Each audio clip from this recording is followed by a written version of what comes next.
Chapter 6:14. The next morning, Li Zixuan had just woken up when he heard a piece of big news. What? Uncle Qin's injuries are completely healed? And he even broke through? Li Zixuan was eating breakfast in the main hall when Han Yushi suddenly came in and told him the news. Li Zixuan couldn't help but exclaim. That's right.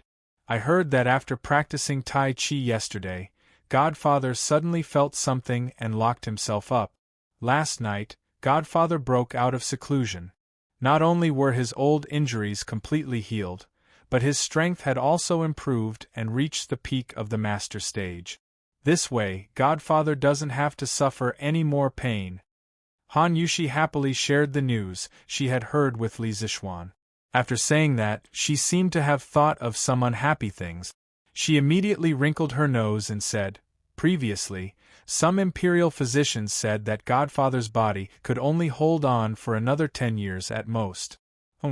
Let's see if they still dare to say that now. A bunch of quacks. Li Zixuan couldn't help sweating. He really wanted to say, wife, those imperial physicians were right. If it weren't for me, Qin Xiong wouldn't have lived for more than 10 years. Of course, he couldn't say that he had foresight. Transmigration was his biggest secret. Ahem. Wife is right. Those are all quacks. Li Zixuan coughed dryly and agreed. Han Yushi smiled and walked to Li Zixuan's side. Husband, let's go to Qin Manor to visit Godfather later, okay? You were busy with the matters of the academy previously and alienated some of the elders who are close to our family. Li Zixuan was stunned. He didn't expect Han Yushi to think so thoroughly, so he praised. Yes. Wife is right. Let's go and visit Uncle Qin after dinner. Although they were married, they still addressed Qin Xiong by their own names. Anyway, Li Zixuan couldn't call Qin Xiong Godfather like Han Yushi. Okay. Young Master, General Zhuo Wuwei is here with an imperial edict. After breakfast, Li Zixuan asked the servants to prepare some gifts and prepared to go to the Qin family. After all, Qin Xiong's recovery and breakthrough this time could be considered a joyous occasion. It was necessary to bring some gifts to congratulate him. Unexpectedly, at this moment, the gatekeeper, Ah Fu, rushed in to report. Li Zixuan asked in confusion, General Zhuo Wuwei? Who is it? He already knew that there was one general and 2 generals in each of the 16 guards of the Tang Dynasty. He also knew that the general of the Zhuo Wuwei was Qin Xiong. However, he really did not know who the general of the Zhuo Wuwei was. However, he could not be blamed for this. Ah Fu was dumbfounded by the question. There was no one else like this wastrel young master. He replied, Young master, it's General Li Junxian. Oh, Li Junxian. Hurry up and invite him in. Li Zixuan said hurriedly with a look of sudden realization. There's no need for that. This general is already here. Mr. Li, you won't blame this general for being rude, right? Li Zixuan had just finished speaking when a white-robed man walked in. He stared at Li Zixuan and said half-jokingly. It was Li Junxian. Just from appearance alone, Li Junxian had a tall and straight figure and an awe-inspiring demeanor. His sharp eyebrows and handsome face made him look even more heroic. Tsk. It's actually a pretty boy. No wonder there were rumors about him and Wu Mainyang in the future. Li Zixuan muttered to himself. Then, he stepped forward and clasped his hands with a smile. General Li, what are you saying? You have the divine mandate on you. Please come in and have some tea. While Li Zixuan was sizing up Li Zixuan, Li Junxian was also sizing up Li Zixuan. He had met Li Zixuan before. When Li Zixuan had challenged Mount Beimang in order to save Han Yushi, Li Er had sent him to investigate the situation. Although the situation had already been decided by the time he found Li Zixuan, he had still met Li Zixuan before. But today was his first time meeting Li Zixuan face to face. As he looked at this youth who was about the same height as him but still somewhat childish, he couldn't help but sigh.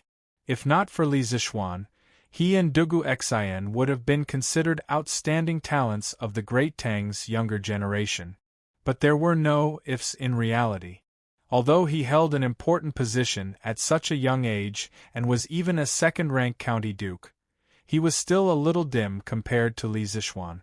The other party wasn't even 15 yet, but he was already able to climb to such a high position. Who knew what he would be like when he was in his 20s or 30s? Besides, how could a martial arts grandmaster who wasn't even 15 years old compare to him? This general is only here to pass on an imperial decree. I won't impose on you. County Duke Li, listen to the decree. Li Zixuan snapped out of his thoughts and sternly said to Li Zixuan. When Li Zixuan heard that it was a verbal decree from Li Er and not an official imperial decree, he immediately dismissed the idea of having someone set up the incense table. He stood to the side and bent his body slightly, pretending to listen attentively. His Majesty wants this general to inform you that Yanhuang College can accept people from the Mahist sect, but you have to know the limits. If something happens, you will have to bear the consequences. In the end, Li Junxian had to polish Li Er's words a little. Otherwise, he would have been too embarrassed to say it out loud. Even so, this imperial decree was still very straightforward. However, Li Zixuan really liked this kind of straightforward imperial decree. After hearing this, he hurriedly clasped his hands and said, "This subject receives the decree. Thank you for your grace." Li Zixuan's gratitude was sincere. Yesterday, after Li Gang analyzed the pros and cons of the Mahist sect joining Yanhuang College, he knew that the greatest power preventing the Mahist sect from entering the world wasn't the Confucians, but the imperial court and the emperor. Although the Confucians were powerful, their snobbishness couldn't be compared to Li Er's. Otherwise, how could there be a situation where Confucianism, Taoism, and Buddhism coexisted? Thus, Li Zixuan didn't really care about the attitudes of others. However, he had to care about Li Er's attitude. After all, Li Er was his immediate superior. After returning from Li Gang's house yesterday, Li Zixuan had been thinking about how to get Li Er to lower his guard against the Mahist sect. What he didn't expect was that he didn't do anything and Li Er took the initiative to deliver himself to his doorstep. This solved a huge worry in his heart. As for how Li Er knew that the head of the Mahist sect was going to join Yanhuang College, Li Zixuan could figure it out even with his eyes closed. Although he felt a little uncomfortable in this feudal society, wasn't it easy for an emperor to know the movements of others? For Li Zixuan, it was fine as long as it didn't affect his life. Besides, even in modern society, did you really have privacy? When he thought of this, Li Zixuan felt a little better. Chapter 6:15. Husband, is His Majesty angry at you? After Li Junxian left with Li Er's decree, Han Yushi pulled on Li Zixuan's arm and asked. Those who didn't know the situation would immediately think that Li Er was reprimanding Li Zixuan, which was why Han Yushi was so worried. Haha. Of course not. There are times when one can't just look at things from the surface. This imperial decree is a good thing for our family. Wife, there's no need to worry. Li Zixuan stroked Han Yushi's coiled hair and comforted her gently. Then, he said, "Oh right, aren't you going to visit Uncle Qin? Sanbao and the others are just about done packing, so let's set off."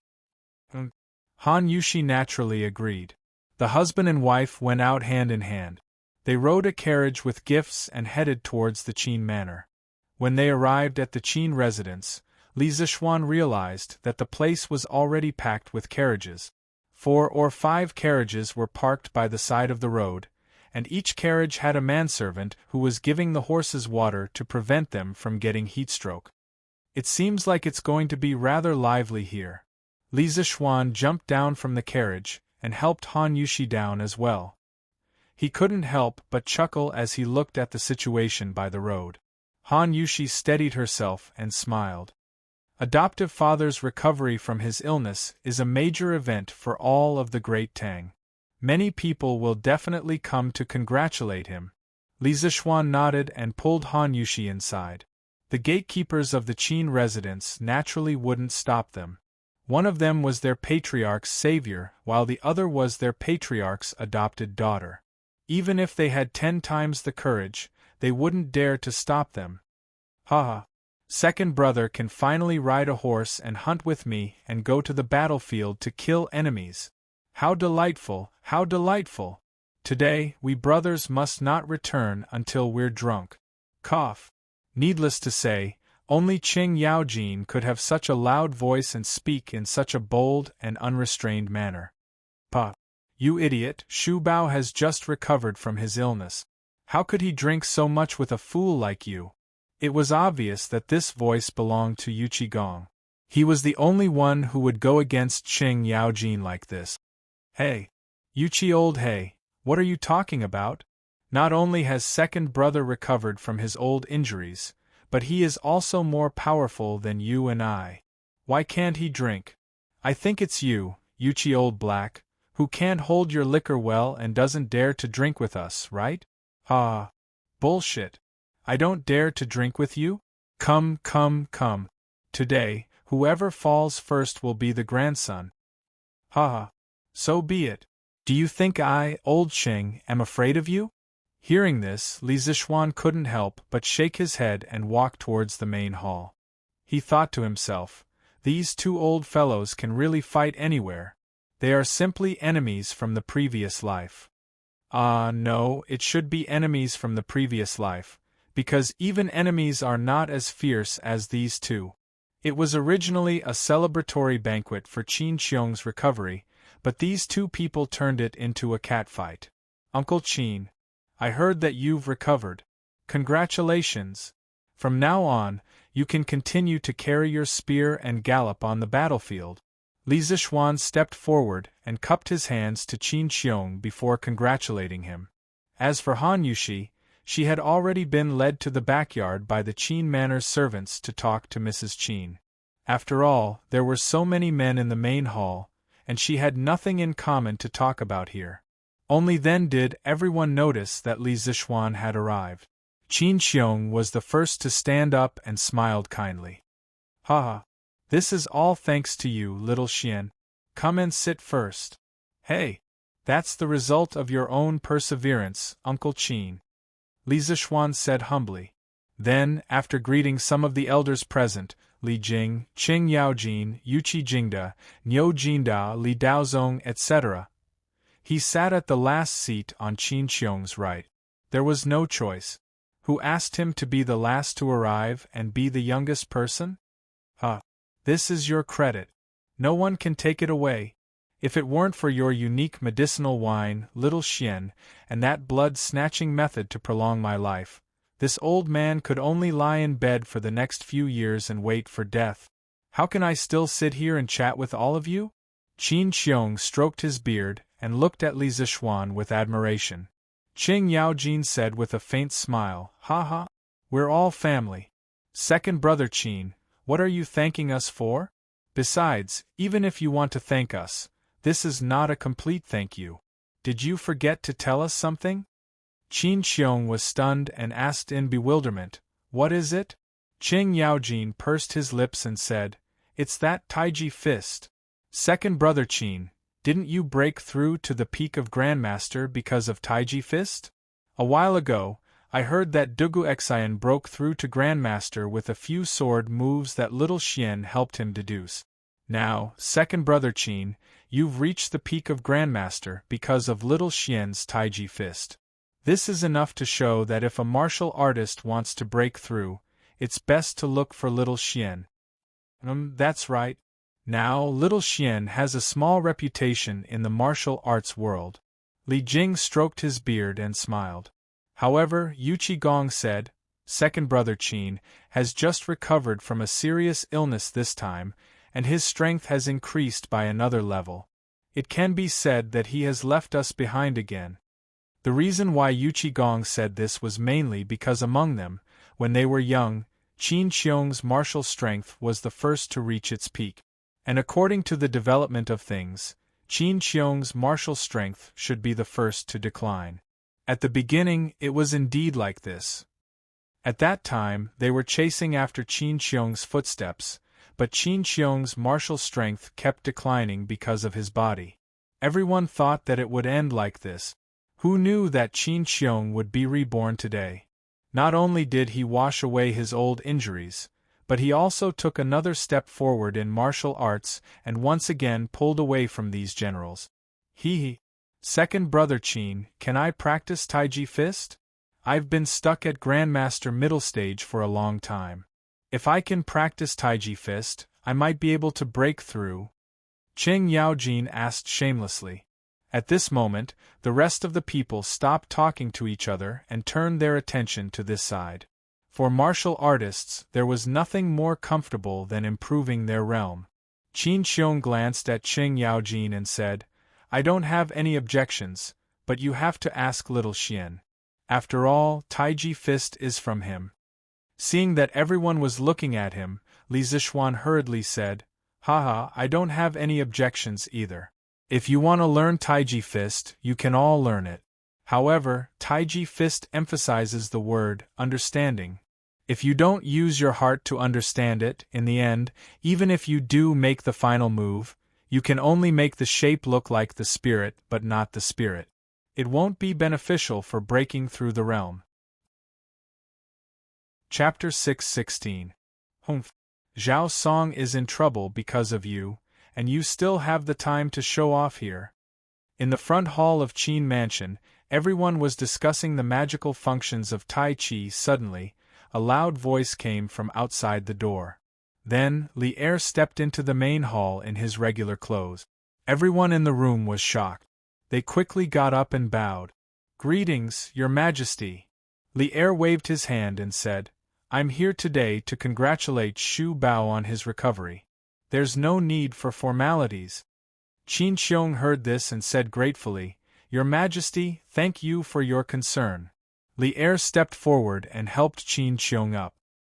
He smiled and said, Shu Bao is the pillar of the country. Shouldn't I be concerned about him? Qin Xiong's lips moved slightly and he said in a trembling voice, Thank you, Your Majesty. Li Er smiled. Then, he did not greet the other officials in the room. He looked directly at Li Zixuan and paused before saying, Zhao Song tried to force a breakthrough last night. He used the method of compressing his vital energy that you mentioned last time. As a result, 30% of his meridians were damaged. If it were not for the help of the 2 imperial consecrators at the last moment, he would not have survived. Even so, his strength has fallen from Guru Peak to Guru Early Stage. Li Zixuan's jaw dropped in shock. He never thought that Zhao Song, that lunatic, would dare to do something like this, and play it so big. It was as if he wanted to go to the heavens. He wiped the sweat from his forehead. He did not know if it was cold or hot, and said, Your Majesty, this. Why is Steward Zhao in such a hurry to break through? Logically speaking, the Tang Empire was at peace now. Although the Turks in the north were eyeing them covetously, these national affairs should not be rushed by a eunuch, right? So, what reason did Zhao Song have to be in such a hurry to break through? Putting aside the self-blame in his heart, Li Zixuan was very curious about the reason why Zhao Song was in such a hurry to break through. Li Er was obviously speechless about this. He looked away and was silent for a long time, as if he was considering his words. Then, he said unhappily, From what I've heard, he must have noticed that Duguexan had broken through to the Grandmaster realm at such a young age. Including you, there are now 2 Grandmasters in the younger generation. He felt the pressure and felt that if he didn't take the risk now, he wouldn't have a chance when he was old. That's why he took the risk last night. In the end, if it weren't for the presence of the 2 imperial consecrators, he would have lost his life. Li Zixuan broke out in a cold sweat as he thought about the entire situation. If Zhao Song had really lost his life because he had compressed his vital energy to practice martial arts, then even if he was not punished by Li Er, Li Zixuan would not be able to rest easy. He thought for a moment, then stepped forward and bowed. This is all my fault. I misspoke in the imperial court that day and misled head steward Zhao. I even caused him to almost lose his life. Your Majesty, please punish me. This apology contained 30% of Li Zixuan's guilt and 70% of his retreating in order to advance. This was because when Li Er had just entered, his tone was obviously unfriendly. Old Li had come with a temper today. Seeing this, Qin Qiong stepped forward and bowed. Your Majesty, this matter can't be blamed on Xiao Xian. When eunuch Zhao used the method of compressing his vital energy to break through to the next realm, he must have known the danger, but he still did it. This can't be blamed on Xiao Xian. Qing Yaojin then echoed in a rough voice, Your Majesty, this really can't be blamed on Xiao Xian. That day, there were so many ministers and generals in the imperial court. Eunuch Zhao was not the only one who knew the method of compressing his vital energy. In the end, nothing happened to the others except for Eunuch Zhao. Can this be blamed on Xiao Xian? It was rare for Li Jing to speak. He said, Your Majesty, Xu Bao and Jijie are right. Eunuch Zhao is over 40 years old. He is not a 3-year-old child. There is no reason to blame others for his own decision. I think Eunuch Zhao himself has never blamed Xiao Xian. Seeing that everyone in the room was speaking up for Li Zixuan, Li Er's face was calm. No one could tell whether he was happy or angry. He paused and said, I haven't convicted this boy yet. Why are you all so anxious? Then he turned to Li Zixuan and said, Although Zhao Song's matter can't be blamed on you, it was more or less caused by you. However, today Xu Bao recovered from his injury and broke through to the next realm because of you. You can be considered to have brought back another tiger general for the Tang Empire. This is something that can't be exchanged for anything. At least your merit outweighs your fault. I bestow upon your wife the title of rank 6 noble lady as your reward this time. Do you have any complaints? Li Zixuan said happily, Thank you, Your Majesty. I have no complaints. The more time he spent with Han Yushi, the more Li Zixuan knew about the inferiority complex in Han Yushi's bones. He was now a higher and higher official, but the pressure on Han Yushi was getting greater and greater. Sometimes, he was also very troubled. He only wanted to live a simple and happy life without any external interference. However, in Han Yushi's heart, she still could not get rid of the secular concept of a well-matched family. Perhaps she agreed to marry him because she was moved by his persistent pursuit. However, ever since she married into the Li family, she didn't have a moment of rest. She learned this and that every day and even learned poetry. Li Zixuan once told her that she didn't need it. However, she said that she wanted to improve and she wanted to be worthy of him. Humble love, humble self. Many people felt that this kind of humble love was not worth cherishing, but Li Zixuan did not think so. In love, if someone loved more, naturally there would be someone who loved less. It couldn't be equal. People who loved more would give more, and naturally, they would be hurt more. This wasn't because she was cheap. It was because she loved him and didn't want to lose him. After understanding this, Li Zixuan wouldn't not cherish this relationship. He would only feel that this woman really made people feel sorry for her. And the 6th rank title that Li Er gave to Han Yushi today could be said to be timely reign. In this era, the title of a noble was very rare. If a 6th rank noble was placed in a place, even the county magistrate would have to greet them with the courtesy of an official. Li Er nodded. Qin Qiong and the others quickly cupped their fists and said, Your Majesty is wise. Li Er laughed and said, That's enough. Let's not talk about this anymore. Today, Xu Bao's body has recovered. I am really happy in my heart. Jijie, pharmacist, Jingda, since you guys are here, don't leave. Today we are here to celebrate with wine. We won't go back until we are drunk. Speaking of drinking, Qing Yaojin suddenly became excited. He didn't care about the etiquette of a monarch and minister. He patted his arm and laughed loudly. Okay. We originally planned to eat wine at Second Brother's place at noon. It's good that Your Majesty is here. Speaking of which, we brothers haven't eaten at the same table with your majesty for a year, right? Haha. Yes, yes, yes. Today, Xiaoxian is here. This kid's culinary skills are excellent. He can cook a few dishes for us to eat with wine. Wouldn't that be wonderful? Chapter 6:17. When it came to cooking, many people would subconsciously think of the phrase, "A gentleman should stay away from the kitchen." It was clearly inappropriate for Li Zishuan, the founding baron of the country, to personally cook.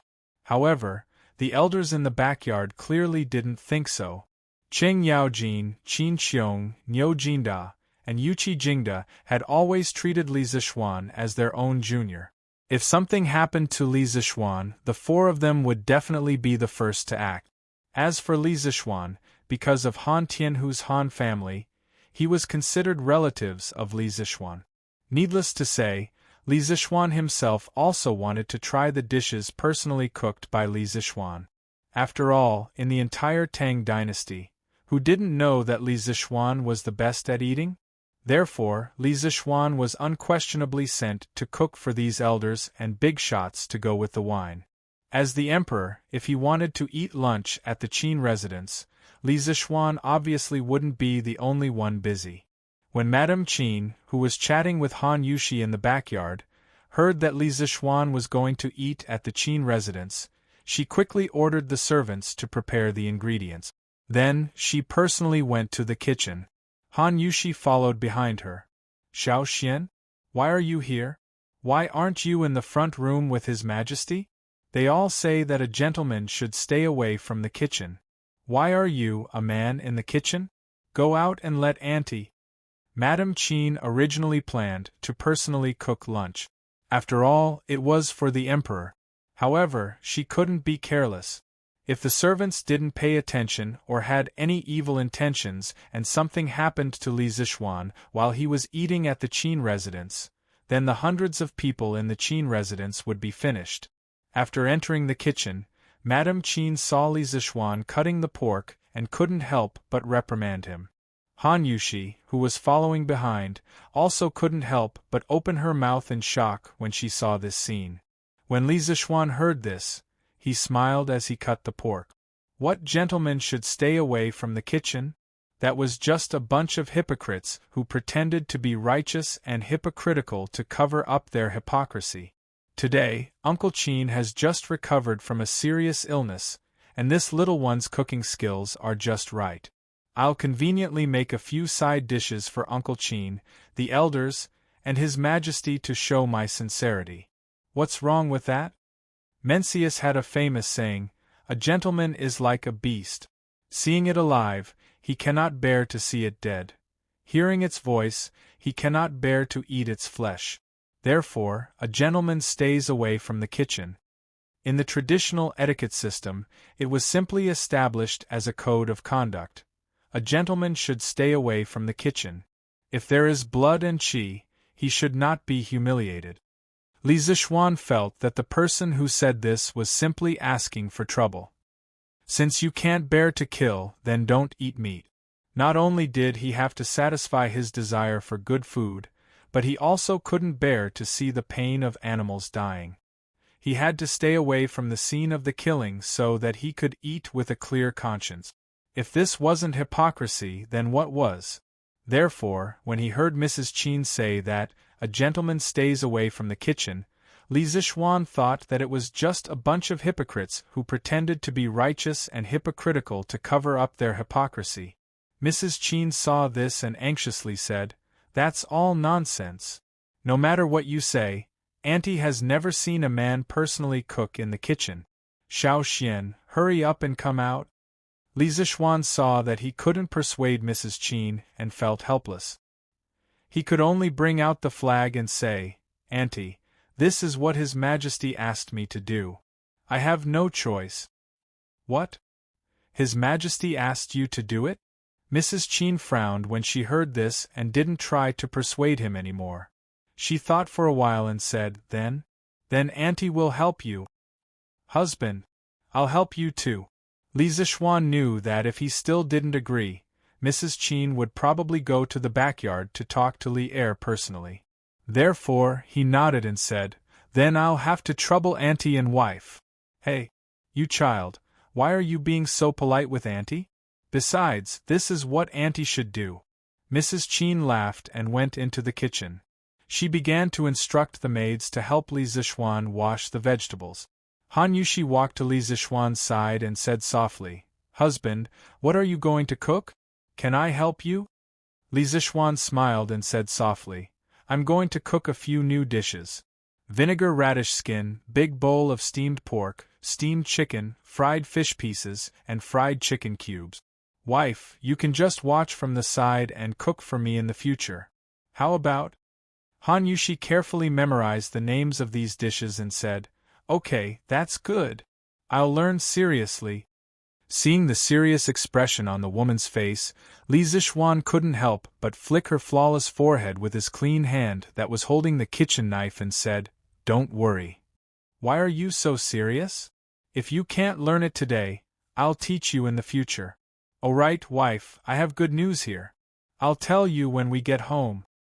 Han Yushi hurriedly covered her forehead, as if she had been electrocuted. Then, she guiltily glanced in Mrs. Qin's direction. She didn't even dare to ask about the surprise Li Zixuan said. She hurriedly stood to the side and lowered her head like an ostrich. Mrs. Qin, who wasn't far away, noticed the couple's small movements, but she didn't say anything. She just smiled with great comfort. It was obvious that she was happy from the bottom of her heart. Li Zixuan was slightly embarrassed. Then, he pretended that nothing had happened and began to cook. The first dish was a big bowl of steamed pork. Northerners liked to eat meat in big bites. Naturally, the wine was like a large piece of meat going through the intestines. They wanted a refreshing taste. Cheng Yaojin and the others would definitely like this big bowl of steamed pork. First, cut the streaky pork into pieces, blanch them in boiling water, soak them in wine, and then deep fry them. Finally, add some preserved vegetables. These vegetables are produced in the Guangdong area. During the Tang Dynasty, there were a lot of them in Lingnan. As the base, steam them for half an hour, and the bright red and tender steamed pork in a big bowl will be ready to be served. Of course, during this time, Li Zixuan also made the vinegar-choked radish skin. This dish couldn't be easier. Then, he made the diced chicken. He chose a piece of chicken breast meat and cut it into small cubes. Then, he tore up some orange peel, pepper, cloves, fennel, and other spices. He turned on the fire and heated up a little bit of oil. Then, he put the meat and the seasonings into the pot and stir-fried it. The flavor of the spices permeated into the meat. He ate a bite of the diced chicken with a sip of wine. It was so refreshing. There were also fried fish pieces. He cut a whole fat black carp into big chunks and marinated it with salt and white wine grains for an hour. The fish pieces would show a light pink color, which was very tempting. Then, he mixed eggs and flour and fried the fish pieces with hot oil. The fish pieces were crispy on the outside and tender on the inside. When it was time to eat, he made a hot sauce with garlic and soy sauce and poured it over it to go with wine. The taste was so good that even an immortal wouldn't exchange it for it. The more Li Zixuan cooked, the more proficient he became. Han Yushi and Mrs. Qin, who were next to him, were more and more dumbfounded. The more they looked, the more they were hungry. This color, this aroma, they almost couldn't help but want to eat it first. Madame Qin gulped and thought to herself, "No wonder His Majesty allowed Xiao Xian to come over and cook. Sigh, I don't know where this child learned to cook these dishes, but they're even more delicious than mine, someone who's been cooking for decades." Chapter 6:18. After working in the Qin family's kitchen for more than 2 hours, Li Zixuan finally finished preparing lunch for the big shots in the backyard. There weren't many types of dishes, only 5 dishes and 1 soup in total. However, the portions of each dish were large and were all placed in small bowls. After all, the big shots sitting in the house were all martial artists and their appetites were extraordinarily large. After the dishes were done, Li Zixuan naturally didn't have anything to do. Madame Qin ordered the maids to bring the bowls of dishes to the front hall. Li Zixuan didn't care about this.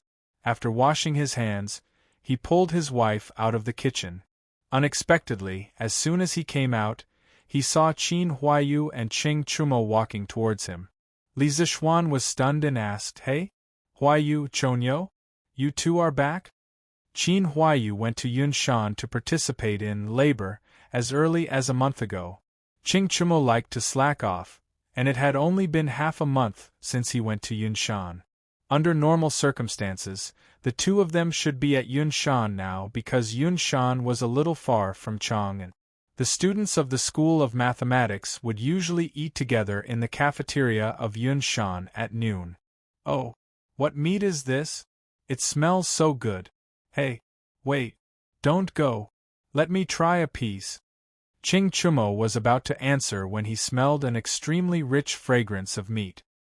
His attention was immediately attracted by the little maid holding the bowls of dishes. What was worse was that this guy was not only talking, but also stretching out his black dog paw. "Stop!" Madame Qin, who was standing behind him, quickly caught up to him and scolded, "Ugly bull, stop fooling around. This food was prepared for His Majesty. If you really want to eat, then go wash your hands and eat at the table. What are you doing now?" Qing Chumo immediately stopped. He widened his eyes and said, "Huh? Is Her Majesty here too?" He had just brought Qin Huayu home. After learning that Qin Xiong had recovered from his old injuries and had unexpectedly broken through to the next realm, and that Qing Chumo was freeloading at the Qin family today, Qing Chumo rolled his eyes and followed Qin Huayu over. However, he only came over to freeload a meal. He really didn't know that Li Er was here. If he had known earlier, he definitely wouldn't have come. His Majesty, your Uncle Yuchi, and the others are all here. Since you're here, Cho-Ox, go wash your hands and accompany them to drink later." After saying that, Madame Qin led the maids into the room, leaving behind a dumbfounded Qing Chumo. "Heh! Who told you to be so smug?" Li Zixuan stepped forward and teased Qing Chumo. Then, he looked at Qin Huayu and asked, "Huayu, how are things at Cloud Mountain?" Qin Huayu said, "The construction of the academy has been completed. All that's left are some non-urgent buildings. The students of the School of Mathematics have all returned home today to prepare for the entrance exam." Everything was completed just like that? Li Zixuan was shocked when he heard that. He said in surprise, "That's fast? Then, Huayu, you guys have worked hard." At this moment, he just remembered that the entrance exam of Yanhuang College was about to begin, and he hadn't even started writing the exam papers? It seemed like he couldn't wander around anymore. Of course, we've worked hard. Xiao Xian, you have to compensate us well." Qing Chumo laughed shamelessly. Li Zixuan said in annoyance, "Compensate? Isn't this lunch compensation for you? Cho-Ox, you can't eat these dishes anywhere else even if you want to." What meat is this? Why is it so fragrant? Old Qing, want to try it and see what it tastes like?" After the dishes were served, Qing Chumo couldn't help but salivate when he smelled the fragrance of the meat with preserved vegetables. He was eager to try it. Cough, cough.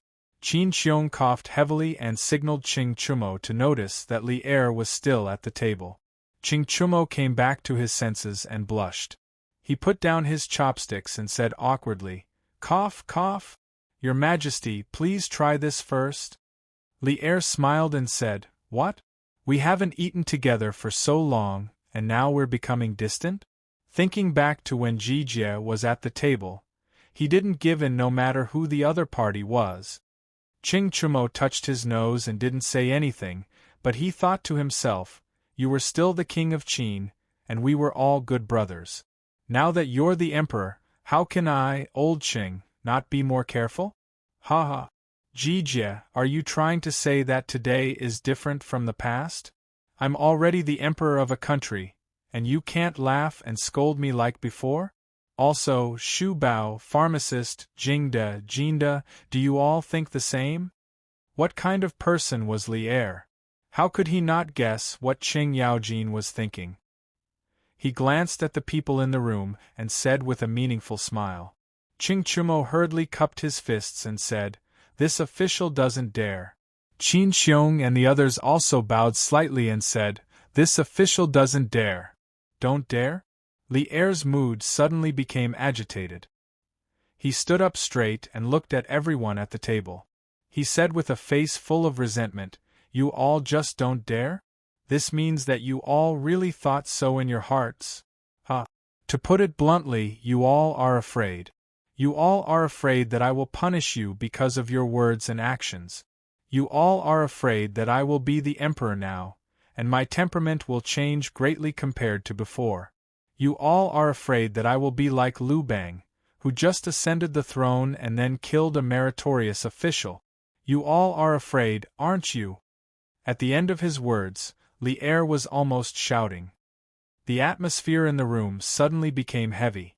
Everyone lowered their heads and didn't say a word. They didn't even dare to breathe loudly. Qing Chumo was even grumbling in his heart about why he came to freeload today.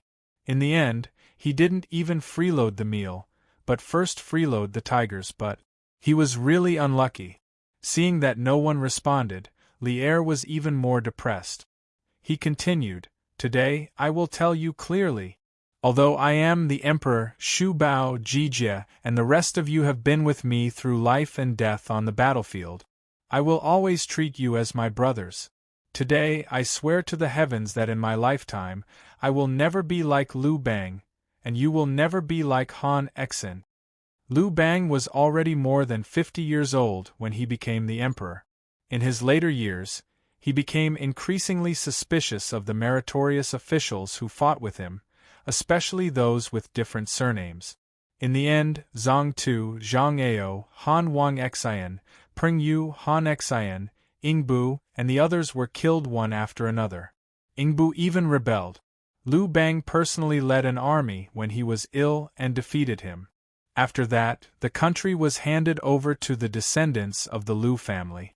Not only that, but he also became suspicious of Xiao He. He forced him to think of ways to tarnish his reputation to arouse Emperor Yi's suspicion. In the end, he almost died. At this time, after Li Er finished speaking, he slammed the wine bowl heavily and said heroically, "Serve the wine."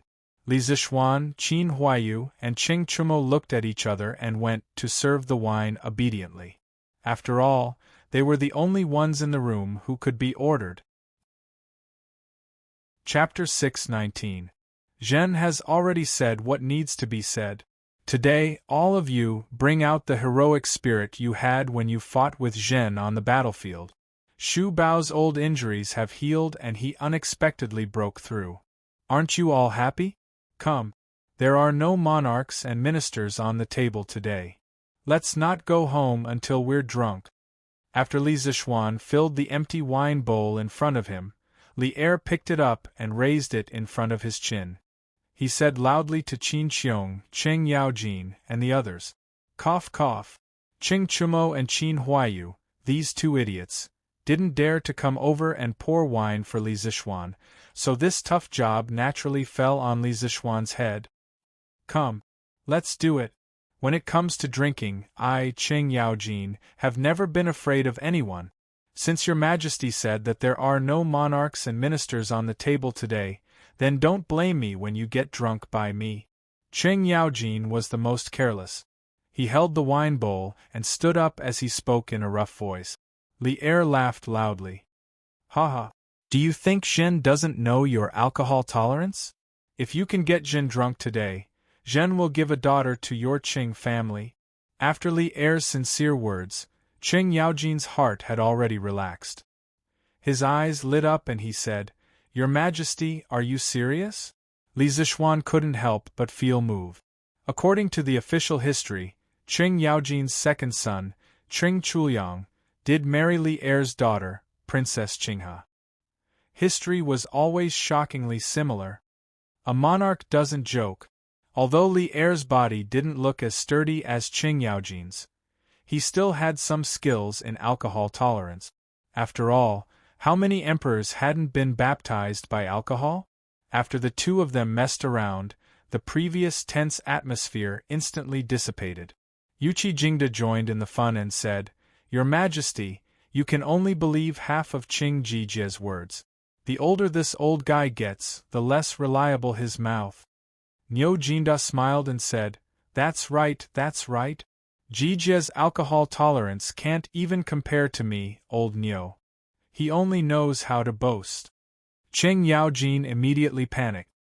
He glared at Zhao Yu and said, "Hey! I say, the two of you are starting to collude, right? Come. Watch me, old Qing, beat the both of you up. I'll drink first to show my respect." After saying that, he picked up the wine bowl and was about to drink it all. Niu Jinda hurriedly said, Wait! What's wrong? Hey, old Niu, are you scared?" Qing Yaojin was puzzled at first, but then he said proudly. Niu Jinda spat, "Bullshit! Why would I be afraid of you, madman Qing? What I want to say is, how boring is it for you to drink one bowl after another? It wouldn't be easy to determine the winner. Why don't we compete in drinking with finger-guessing games? Your Majesty, Shu Bao, what do you think?" Li Er nodded. "Sure." Qin Qiong nodded and said, "Yes." When Qing Yaojin saw this, he could only straighten his neck and say, Let's play the finger-guessing game. Come. Everyone quickly reached an agreement and prepared to start the finger-guessing game. At this moment, a discordant voice suddenly came from the field. "How boring is this finger-guessing game? I know a more interesting game that's most suitable for drinking." Everyone looked towards the source of the voice and saw that it was Qing Chumo who was eagerly making the suggestion. Go. We are drinking.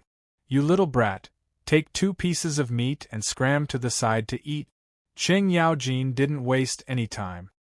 He came up and slapped Qing Chumo twice on the back of his head. Qing Chumo was hit hard, and he instantly grimaced in pain. When he heard Qing Yaojin's heartless words, he was furious. He didn't know if this guy had eaten a bear's heart or a leopard's guts, but he actually said, "Io.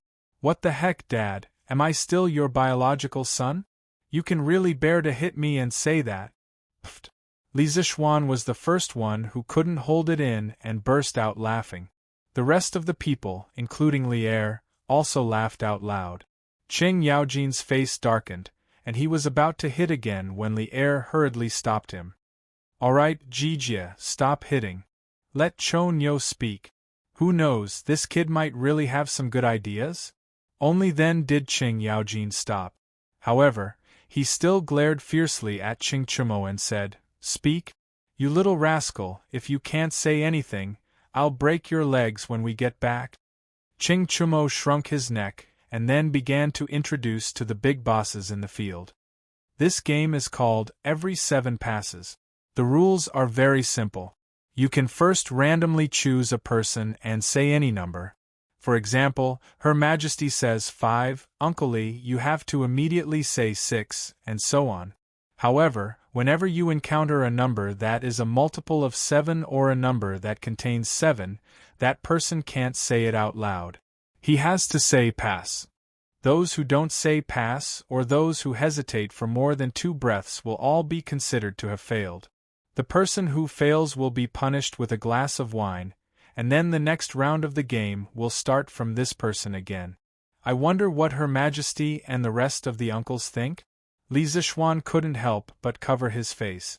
This fellow had completely copied the rules of the game that he had mentioned the other day. It was really hard on him. However, copying the game itself wasn't a problem. The problem was, no.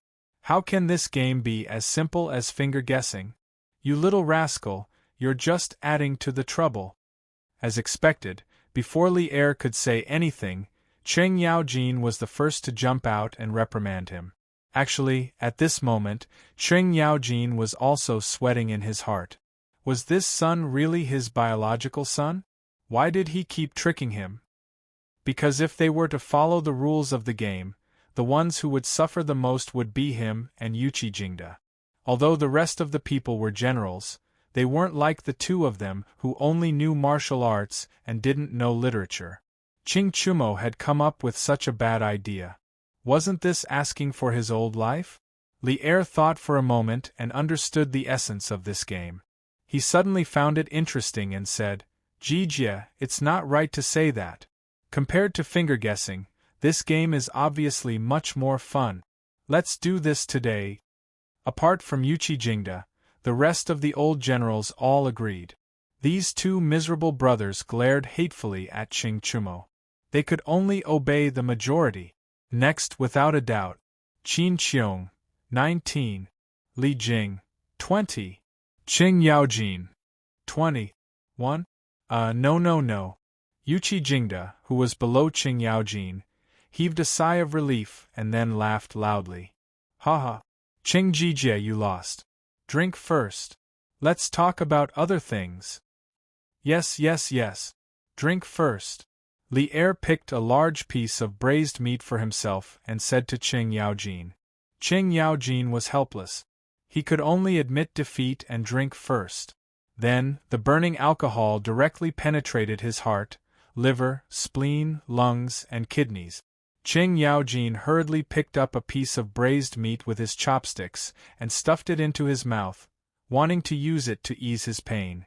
In the end, he was instantly stunned by the taste. As he stuffed himself, he shouted excitedly. And this meat is really delicious. It looks greasy on the outside, but it's not greasy at all when eaten. TSK. Little Xian's culinary skills are really good. With these things to go with wine, I won't get drunk no matter how much I drink. Li Er couldn't help but say, this is called fat but not greasy. Qing Jijia, why are you talking so much? Qing Yaojin laughed dryly and said, How can my knowledge compare to His Majesty? And this fried fish is also very delicious. With these dishes to go with wine today, I can definitely not get drunk after 1,000 cups. Let's continue. It's my turn. I say 13. Yuchi Jingda hurriedly said, Pass? It was naturally impossible to not get drunk after 1,000 cups. After all, his strength was there. After failing again and again, old Qing finally became cold and collapsed under the table. Li Zixuan and Qing Chumo hurriedly apologized to Li Er. The two of them dragged Qing Yaojin and prepared to send him back to the Qing family. Little Xian, if I do this, won't we lose our Qing family's princess daughter-in-law? If His Majesty grants a marriage to Chu Liang, won't I be trapping my brother? Qing Chumo thought for a long time and finally realized that something was wrong. He patted his head and said with regret. Li Zixuan pursed his lips and said, Not only did you trick your brother, but you also tricked your father. Reclusive engineer in the Tang Dynasty. Chapter 620. Oh right, husband. When we were at the Qin Manor, you once said that you wanted to give me a surprise. Can you tell me now? After carrying Qing Yaojin into the Qing Manor's carriage, Li Zixuan directly brought his wife home. In the study, Li Zixuan was thinking about the students' entrance exam papers when he heard Han Yushi's gentle and slightly expectant voice. Li Zixuan put away his thoughts, turned his head, and pretended to say, Yes, that seems to be the case. But as for what the surprise is, I also forgot. Husband, you. When Han Yushi heard that, she glared at Li Zixuan and said, Wife, do you really want to know what the surprise is? Li Zixuan pulled Han Yushi to his side and asked with a smile. Didn't you forget, husband? Even if I want to know, what's the use? Han Yushi pouted and turned her head to the side. The summer breeze blew in through the window and happened to blow a strand of hair by her ear to Li Zixuan's nose. Smelling the fragrance of the hair, Li Zixuan felt a little itchy. He turned Han Yushi's body around and pretended to be serious. Although I've forgotten, there's a way for me to remember it immediately. Yes, come. Wife, you just need to use your lips to leave a mark of love on it. After I feel your love, I will have a flash of inspiration, and I will be able to remember everything. As Li Zixuan spoke, he pointed to the right side of his face. However, this fellow's expression was not vulgar at all. Instead, he looked bright and upright. However, how could Han Yushi, who had been with Li Zixuan for so long, not know that this was Li Zixuan's little trick? She twisted her body and rolled her eyes at Li Zixuan. Humph. Husband can even lie with his eyes open now. I don't believe it. Hey, you little girl. Li Zixuan's lie was exposed, so he angrily scratched Han Yushi's nose. Then, he walked to the side of the bed, put his hands behind his head, and lay down. He said shamelessly, "Sigh. Regardless of whether you believe it or not, your husband has intermittent amnesia. If you don't give me a kiss today, your husband's amnesia won't be cured. Naturally, you won't know what the surprise is." Han Yushi was furious. She walked over and pinched Li Zixuan's arm. "Husband, you're cheating." "Shameless? Did I? I'm just telling the truth. How am I cheating?" "Humph. If that's the case, then forget it. I don't want to know what the surprise is now." Han Yushi got up and stomped her feet. She turned around and was about to leave. She loved Li Zixuan, but she didn't want Li Zixuan to succeed so easily. Moreover, it was still daytime. As soon as she turned around, Li Zixuan's slightly bewitching voice came from behind. "Aya, I suddenly remembered something. It seems that this surprise is very, very important to you. Do you really not want to know?" Han Yushi stopped in her tracks and said hesitantly, "I don't want to know. I'll know when I feel that it's time." "But this surprise is related to your future life." "Really? Will not want to do. Really?" This fellow said it so clearly. He had completely revealed his true colors. Han Yushi looked conflicted. After a while, she stomped her feet, turned around, and returned to the bed. She leaned over and poked Li Zixuan's face. Then, she quickly tried to straighten up. Li Zixuan only felt a blur in front of his eyes. Then, a fragrant wind seeped into his nostrils. Then, he felt something soft, warm, and water-like on his face. This beautiful feeling disappeared in a flash. Seeing that Han Yushi was about to get up, he quickly reached out and pulled her into his arms. "Ah!" Han Yushi exclaimed. She wanted to break free, but she realized that it was all in vain. She couldn't help but be anxious and angry. "Hubby, didn't you just say that a kiss would be enough? Let go of me and tell me the surprise." Li Zixuan leaned over to Han Yushi's ear and whispered, "That was the condition 15 minutes ago. Now, it's time to collect interest." Han Yushi was shocked and instantly understood what this fellow was going to do. She hurriedly said, "Don't. Hubby, it's still daytime. If Mother and Lan come to the west courtyard later, everything will be over." "Oh, wife, don't worry. Lan won't come. Let's hurry up." At this moment, Li Zixuan, who was obsessed with sex, couldn't care less about that. He mumbled as he snuggled into Han Yushi's arms. Logically speaking, they were newlyweds. What was wrong with being a little passionate about this? Unfortunately, this fellow was busy with various matters in the academy and didn't have time to be distracted. After holding it in for so long, he was suffocated. Now that there was such an opportunity, how could he let it go? After a while, there was a suppressed gasp in the room, but the volume was very, very low. "Oh? Xiao Shi, young madam has been in there for so long. Why hasn't she come out? The sun is going to set soon. According to the usual practice, young madam should be in the kitchen cooking delicious food for young master." Outside the door, Xiao He looked at the tightly shut door and asked Xiao Shi, who was sitting in the corridor. Xiao Shi rolled her eyes and said, "I think you're the one who's craving for food again? Every time young madam cooks for young master, you would secretly eat it. Luckily, young madam is kind and didn't argue with you. Otherwise, she would definitely sell you out." Xiao He stuck out her tongue and blushed. Young madam wouldn't do that. Besides, young master wouldn't be so heartless. Then, she looked at the door and whispered, Hey, Xiao Shi, do you think young master and young madam are doing that in the room? That's why they haven't come out. Xiao Shi's face instantly turned red.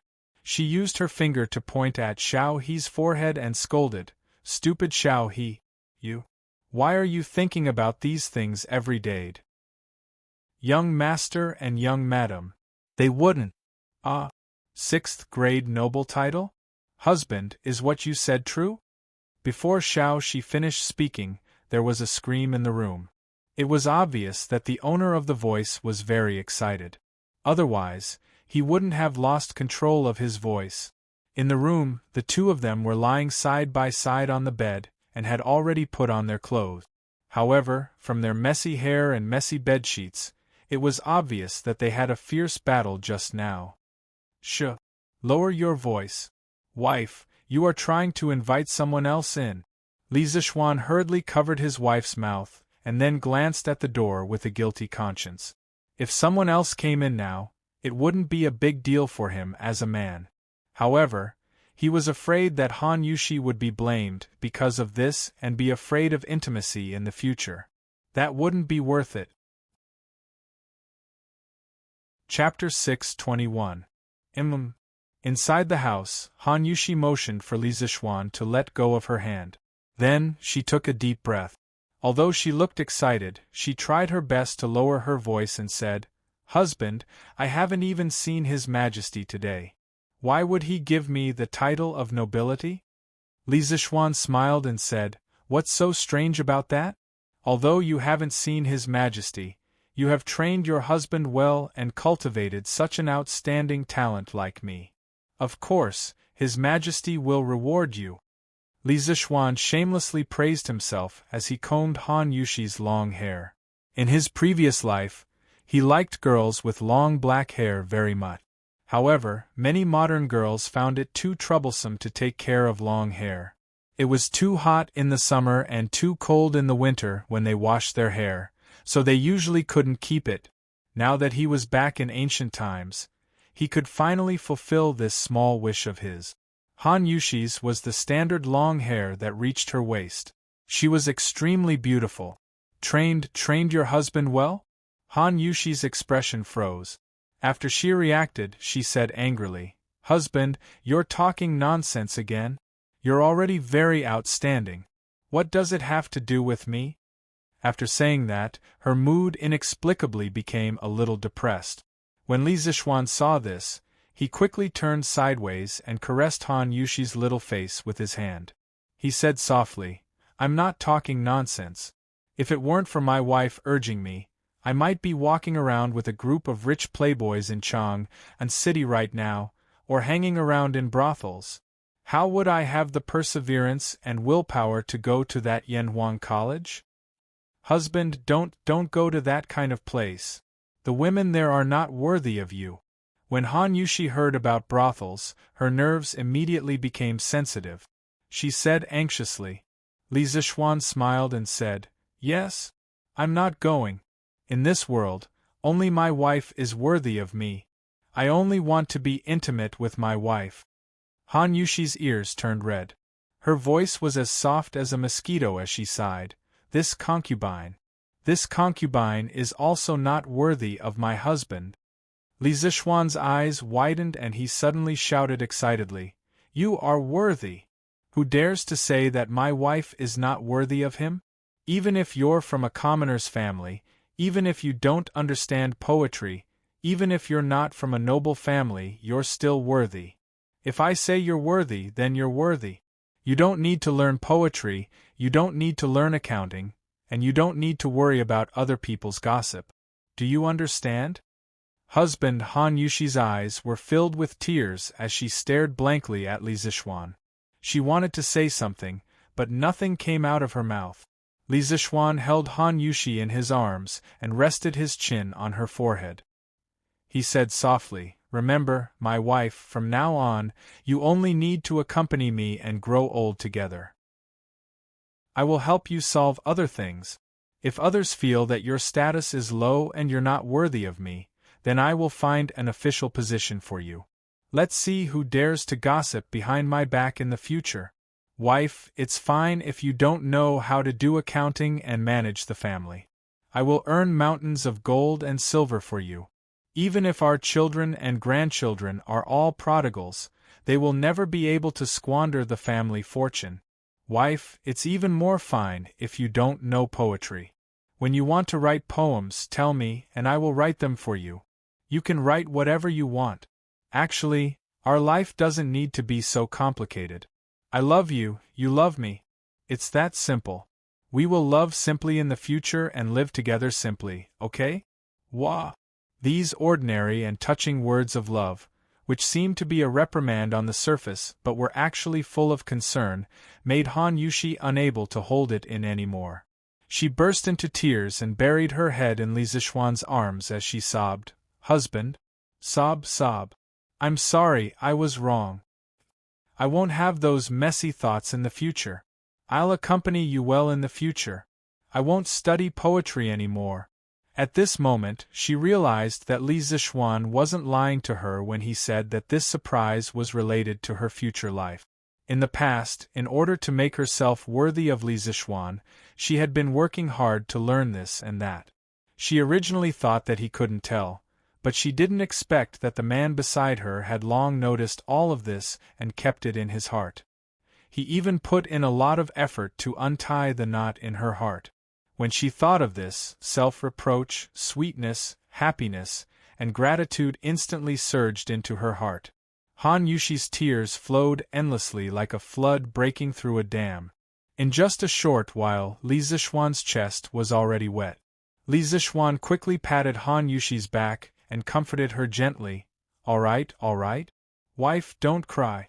Now that you have an official position, even the county magistrate will have to bow to you when you see him in the future. This is a joyous occasion. Wife, don't cry. Stand, cough, cough. In the modern era, there were all kinds of nonsense. Li Zixuan almost said, "Wife, don't cry, stand up and masturbate." Fortunately, the old driver drove steadily and braked in time. Otherwise, there would definitely be a car accident. Han Yushi, who was in a complicated mood, didn't notice the abnormality. She sobbed twice and then wiped her tears, cough. She used Li Zixuan's clothes to wipe her tears. She raised her head and said, You're right, husband. This is a joyous occasion. I won't cry. It's so late. Oh no, since His Majesty has given me an imperial edict, then there should be an imperial edict in the afternoon. But husband, did we miss the imperial edict? Han Yushi looked at the sky and only then did she notice that the sun was about to set.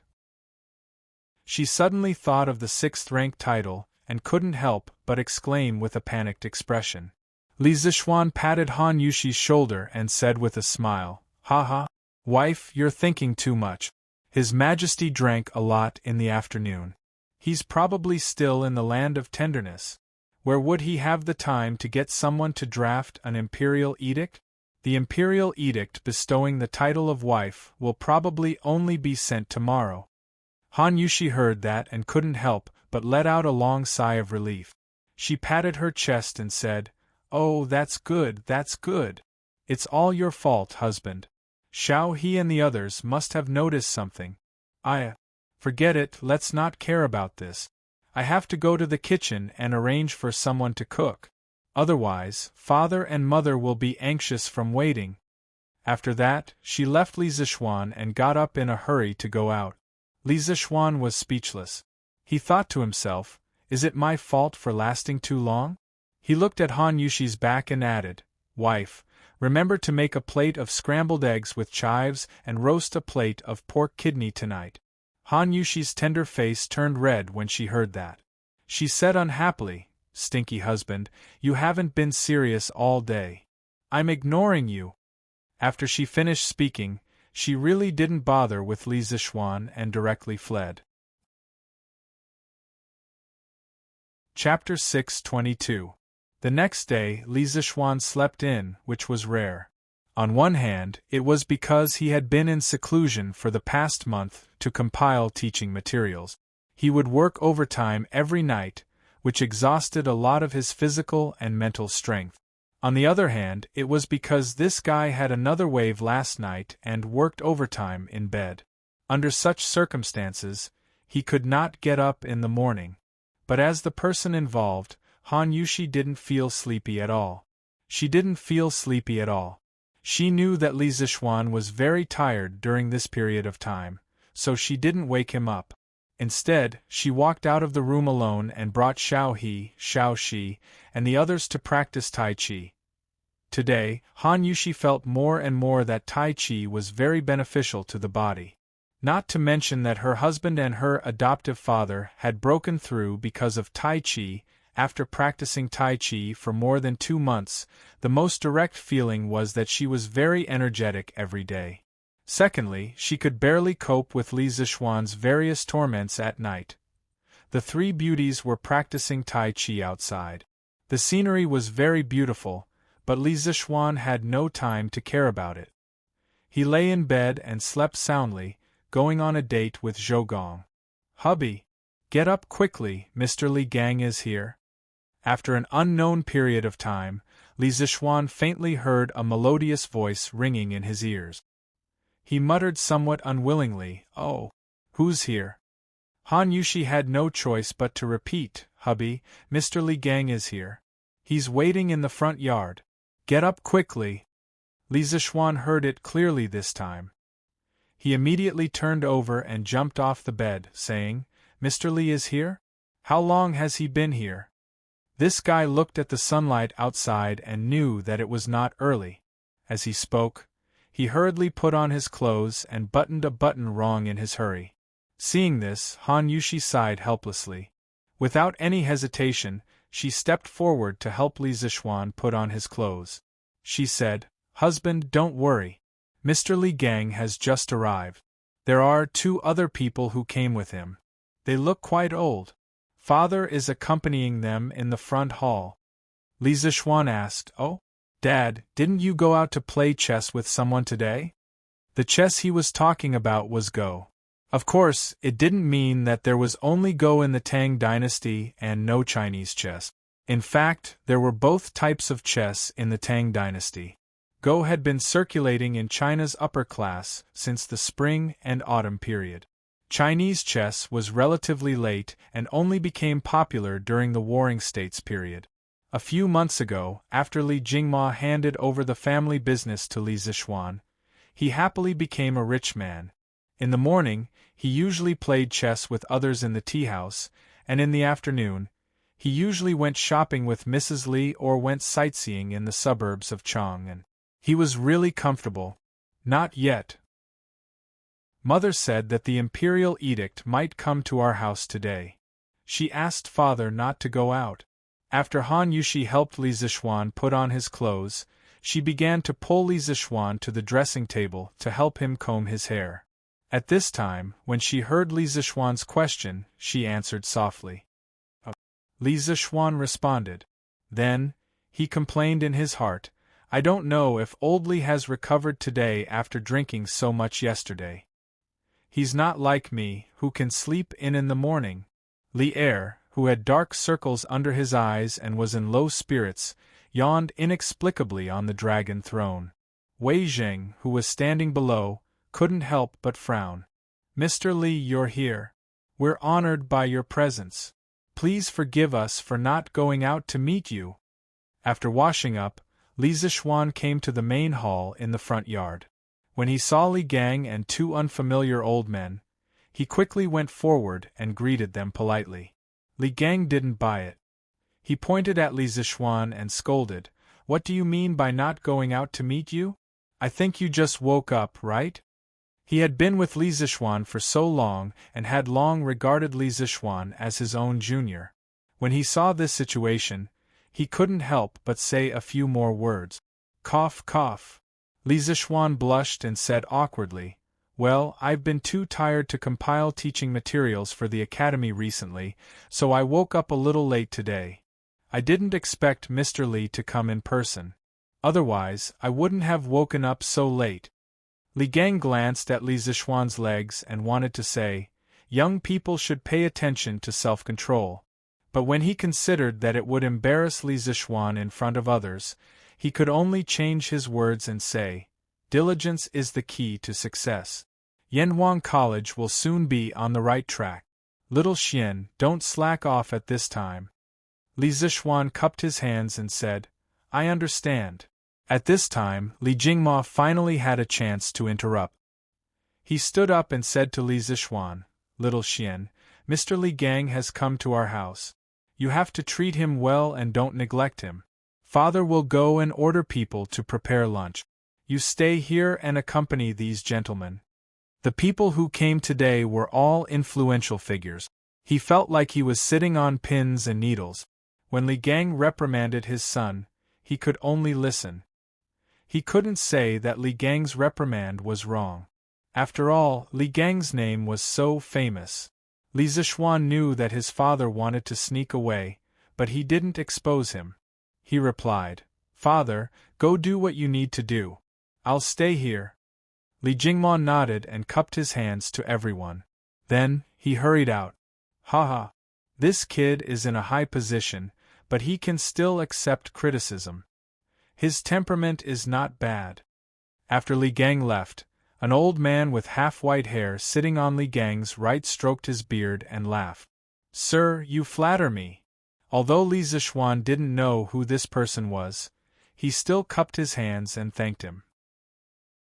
This was because he understood that the person who was brought here by Li Gang must have an extraordinary identity and ability. Li Gang pointed at the old man and introduced him to Li Zishuan. "Little Xian, let me introduce you. This is Dragon Gate's Wang Ji Wang Wugong. People call him Dong Gaozi. You must have read his biography of Mr. Wu Do, right? Mr. Wang is a true literary figure. This old man spent a lot of effort to invite him over. You mustn't neglect him." Li Zishuan was confused. Wang Wugong, Dong Gaozi, biography of Mr. Wu Do? He had never heard of any of these before. He was a complete engineering guy in his previous life. If you were talking about awesome people like Li Bai, Du Fu, Bai Ji, he would definitely know them. However, he had never heard of Wang Ji. But it didn't matter because this guy knew how to act. "Ah. So it's you, Mr. Wang. I'm sorry for the disrespect. After I read your biography of Mr. Wu Do, I admired your noble character very much. I'm really lucky to be able to see you in person today." Li Zishuan silently gave Li Gang 32 like. Old Li was really a good friend. He even mentioned Wang Ji's representative work. This teammate was really 66666. Chapter 623. Wang Ji, courtesy name Wugong, also known as Dong Gaozi, was from Jiangzhou Longmen, a Tang Dynasty doctor and famous poet. Many people might not know the name Wang Ji, but this person had a very powerful grandnephew, Wang Bo, the head of the four heroes of the Tang Dynasty. Wang Bo was the grandson of Wang Ji's brother, Wang Tong. Speaking of Wang Tong, he was also a famous doctor and a very famous scholar. In the third year of Emperor Wen's life, Wang Tong once traveled west to Chang'an, met Emperor Wen, and presented the 12 strategies for Taiping, respected the way of the king, and analyzed the past and the present. But he was not used. Probably because of the recommendation of his hometown friend, Xue Daoheng, he was given the position of Assistant Secretary of Shu County and Assistant Minister of Shu King. But Wang Tong was not satisfied, so he resigned and became a private educator in his hometown. Later on he devoted himself to the study of Confucius's 6 classics. It is said that he once studied under Li Yu of the Eastern Sea, studied poetry under Xia Dian of the Huiji, and inquired about etiquette under Guan Ziming of the River East. After studying, Wang Tong felt that he had learned something, so he imitated Confucius and wrote Wang's 6 classics, or continued 6 classics. He began to gather disciples and give lectures at Bai Nyoshi in his hometown. The number of disciples is often in the hundreds. Only Hunan Dongheng, Nanyang Qingyuan, Zhongshan Jiaqiong, Hudong Shueshou, Taishan Yao Yi, Taiyuan Wenyanba, Jing Zhao Duyan, and a dozen others are outstanding. Yao Yi is generous, so Zhongyu. Shui Shou is knowledgeable, so Zhuangzhou. Other than that, it was said that Tang Dynasty officials like Fang Xianling and Wei Zheng were also Wang Tong's disciples, but there was no direct evidence to prove it. As for Wang Ji, he was promoted to the position of secretary during the end of the Sui dynasty. But he was not happy in the court, so he resigned on the pretext of illness and returned to being Yangzhou's Six Harmonies minister. When the world was in chaos, he resigned and returned to his hometown. In the Tang dynasty, he ordered the court officials to wait for the imperial decree. At the beginning of the Tang dynasty, he resigned and returned to Hezhou to farm in Donggaozi, calling himself Donggaozi. He was arrogant, addicted to alcohol, and could drink wudo. He wrote Biography of Mr. Wudo, Wine Classic, Wine and Zhuang. In history, this person's literary achievements were quite high. Later generations evaluated him as follows. His poetry is close but not shallow. His quality is not ordinary. He is frank and unrestrained. He is open-minded and lofty. He chases after the high winds of Wei and Jin. The body of laws originated from the six dynasties and took shape between the Sui and Tang dynasties. Wang Ji was depressed all his life. During the Sui and Tang dynasties, he was an official and retired 3 times. His heart was set on an official career, but he knew that it would be difficult for him to achieve great things. Therefore, he retired to the mountains and the countryside, entertaining himself with music, wine, and poetry. After he abandoned his official position and lived in seclusion in his hometown, Donghao village, he indulged himself in alcohol and indulged himself. His thinking was deeply influenced by Taoism. Most of his poems were based on the love of wine, praising Ji Kong and Ruanji, and praising Tao Yuanming with the content of the idyllic and leisurely life. Later generations compiled it into the collection of Dong Gaozi. At this time, in the main hall, Wang Ji heard Li Zishuan's sincere praise, and a smile appeared on his old face. He said humbly, "Ha ha! You really know how to talk, but I'm just a country bumpkin. I don't deserve your praise. I heard that you've set up an academy. I'd like to see it for myself." Actually, Wang Ji couldn't be blamed for not being able to see that Li Zishuan was acting. It was just that Li Zishuan's acting was too realistic. The admiration and praise on his face were just right. If it was more, it would appear hypocritical, and if it was less, it would appear insincere. If he was in modern times, he could be an Oscar winner. Li Zishuan smiled and said, "Since ancient times, learning has always been the most important thing in every dynasty. However, it is harder for the poor to enter the academy than to ascend to the heavens. Therefore, I founded Yan Huang Academy to establish my heart for the world and life for the people. I want everyone who is interested in learning to be able to learn useful things." Good. What a good heart for the world. What a good life for the people. The Li family's boy is really bold. When Wang Ji heard these 2 sentences, he couldn't help but slap the table and praise. He laughed and said, "Just based on these 2 sentences, I'll drink to the heavens." After saying that, he picked up the teacup beside him and tilted his head back to pour it into his mouth. As a result, ba ba ba. It's actually tea. You're not honest. Why didn't you serve me wine when I came here? Wang Ji complained as he spat out the sour, sweet, bitter, spicy, and salty tea in his mouth. Li Zishuan blushed with shame. He hurriedly asked someone to bring the iced wine from home and said, "Cough, cough. Mr. Wu Gong, please wait a moment. The wine will be here soon." Another old man on the side pointed at Wang Ji and scolded jokingly, Wu Gong, after so many years, you're still so addicted to wine." Wang Ji didn't feel ashamed. Instead, he felt proud and said, "So what? If a person lives a lifetime without wine, what's the point of living? It's better to die." Everyone was shocked by these words. What did he mean by addicted to wine? This was what it meant to be addicted to wine. In comparison, those drunkards in other people's mouths were simply too weak. And fragrant, fragrant, fragrant, so fragrant. At this moment, a maid from the Lee residence brought in a pot of wine. The spout of the wine pot was emitting cold air, and at the same time, it also brought out bursts of wine fragrance. Wang Ji's nose twitched like a pug as he greedily sniffed the wine fragrance in the air.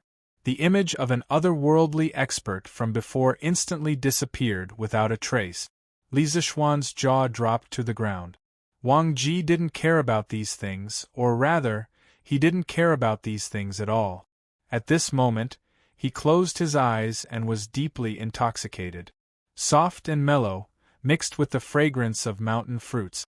The ratio of each is just right. The fruit borrows the strength of the wine, but the wine dissolves the fragrance of the wine. Wonderful! Wonderful! Wonderful! It's really wonderful! This winemaker can be called a master. Li Zishuan was speechless. Wasn't this the most ordinary of warm and gentle wine? Why did Wang Ji's words make it sound like the nectar of heaven? With the expansion of the winery and the improvement of the technology, although the current drunken immortal and warm and gentle wine were not cheap goods that could be found on the streets, the daily production capacity was already 2 to 3 times higher than before. At the very least, there was no need to line up everywhere to drink drunken immortal now. As long as you had the money, you could drink it. Therefore, Li Zishuan was very puzzled by Wang Ji's current behavior. Li Gang's old face turned red. He secretly thought that his old friend was really embarrassing. He coughed dryly and said, "Cough, cough. Wugong, this is warm and gentle wine. It's sold in all the major restaurants in Chang'an City. If you like it, I'll ask Xiaoxian to give you some later."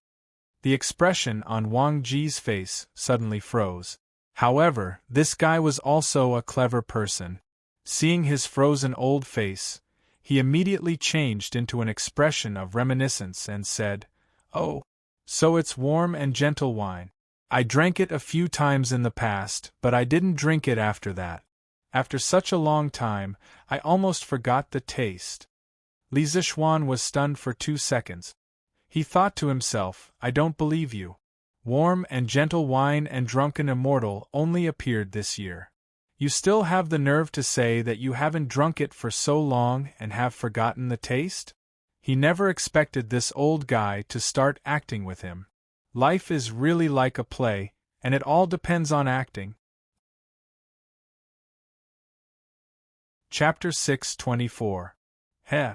You old thing! In the main hall of the Li residence, after Wang Ji finished speaking, Li Zishuan did not expose the lie in front of him in order to give him some face. However, another old man sitting opposite him pointed at Wang Ji and scolded him with a smile.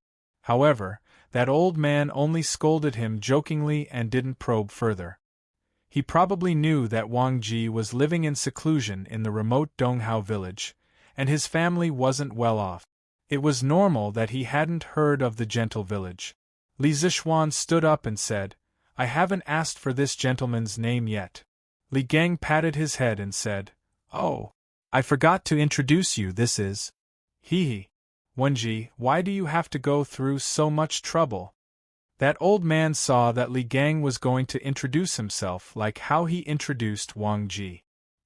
He quickly waved his hand and interrupted him. Then, he looked at Li Zishuan and said casually, "I'm Yen Silu. I don't have as much fame as Wang Wugong. I'm just a scholar who relied on my late father's shadow." "Oh right, my late father, Yen Jitue. I'm sure you've heard of it before." Li Zishuan was stunned for a moment. He only felt that the name Yen Jitue sounded very familiar.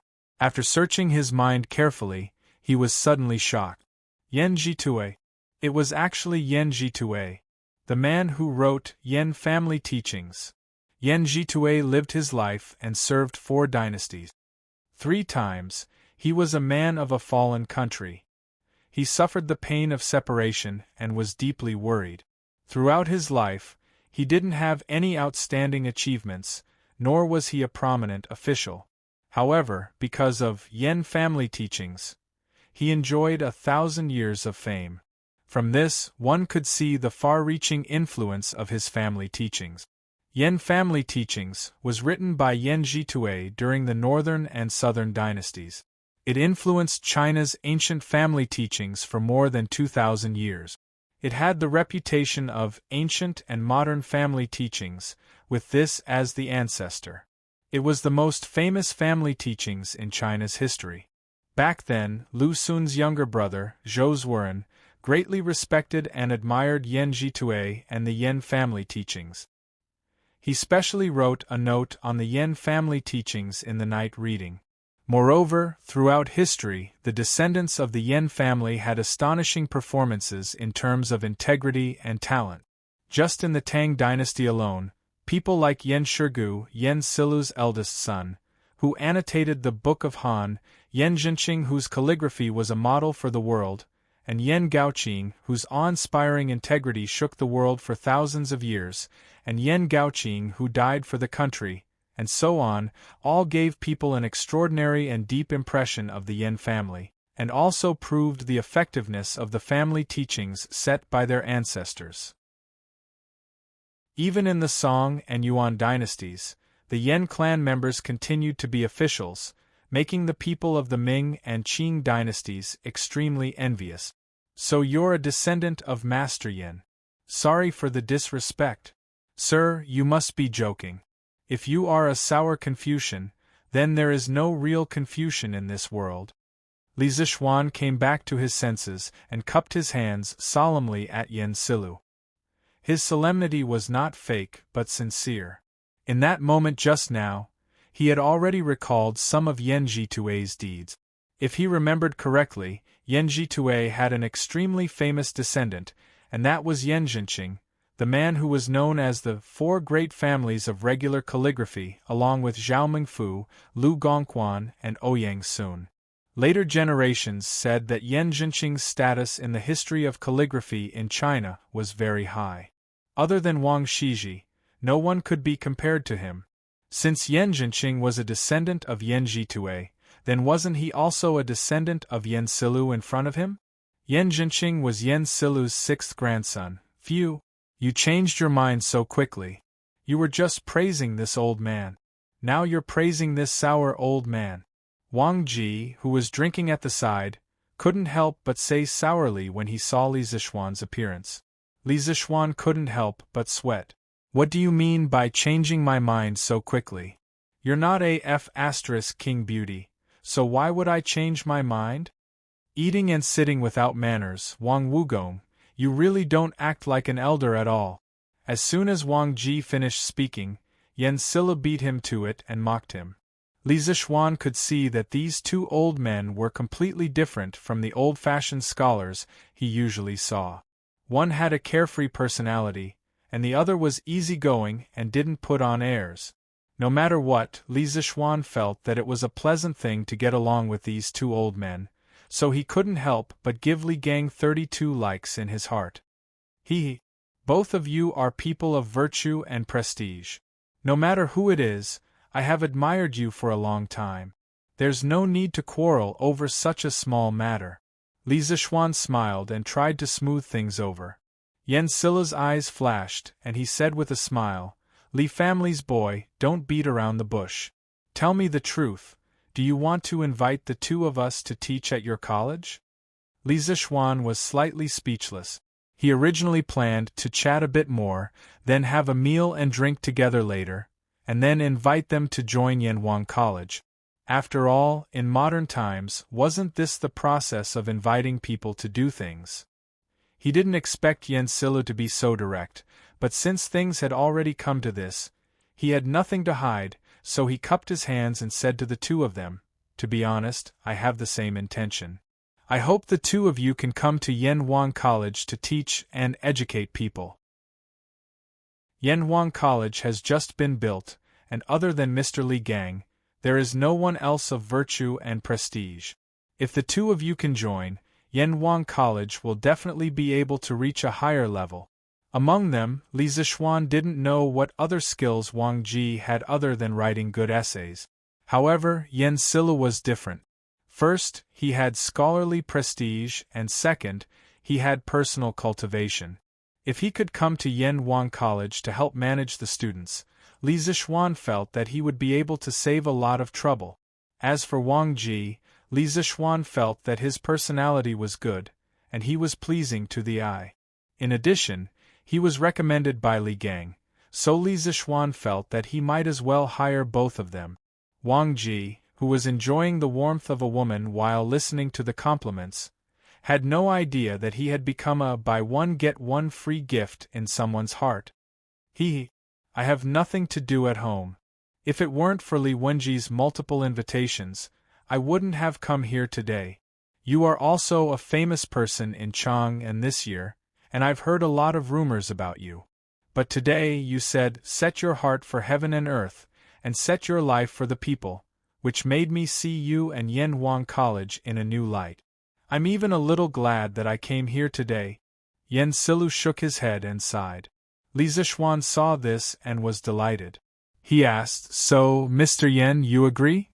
Yes. You, a young man, can set your heart for heaven and earth, and set your life for the people. How can an old man like me, who is about to know his destiny, shrink back? Yen Silu stroked his beard and nodded with a smile. Chapter 625. Oh. This old man also agreed. How about it? Kid, don't you feel honored? You must know that over the years, many people have wanted to invite this old man to come out of retirement, but this old man rejected them all. Seeing Li Zixuan and Yen Silu chatting passionately, Wang Ji felt that he was being neglected, so he interrupted somewhat unwillingly. Li Zixuan almost spat out a mouthful of old blood. Sure enough, some people couldn't be judged by their appearance. When he first saw Wang Ji, he thought that this old man was an otherworldly expert, but now let's not talk about it anymore. Mr. Wang also agreed? That's really great. To be able to invite the two of you is this kid's honor, and it's also the honor of the thousands of students of Yanhuang College. Li Zixuan was still a very polite and good young man. He didn't slap Wang Ji's face, but instead put on a happy expression and cooperated with him. And, sure enough, Wang Ji stroked his beard with a comforted look on his face. Li Zixuan's hands were itching when he saw this. Oh, that's right. This old man isn't that easy to invite.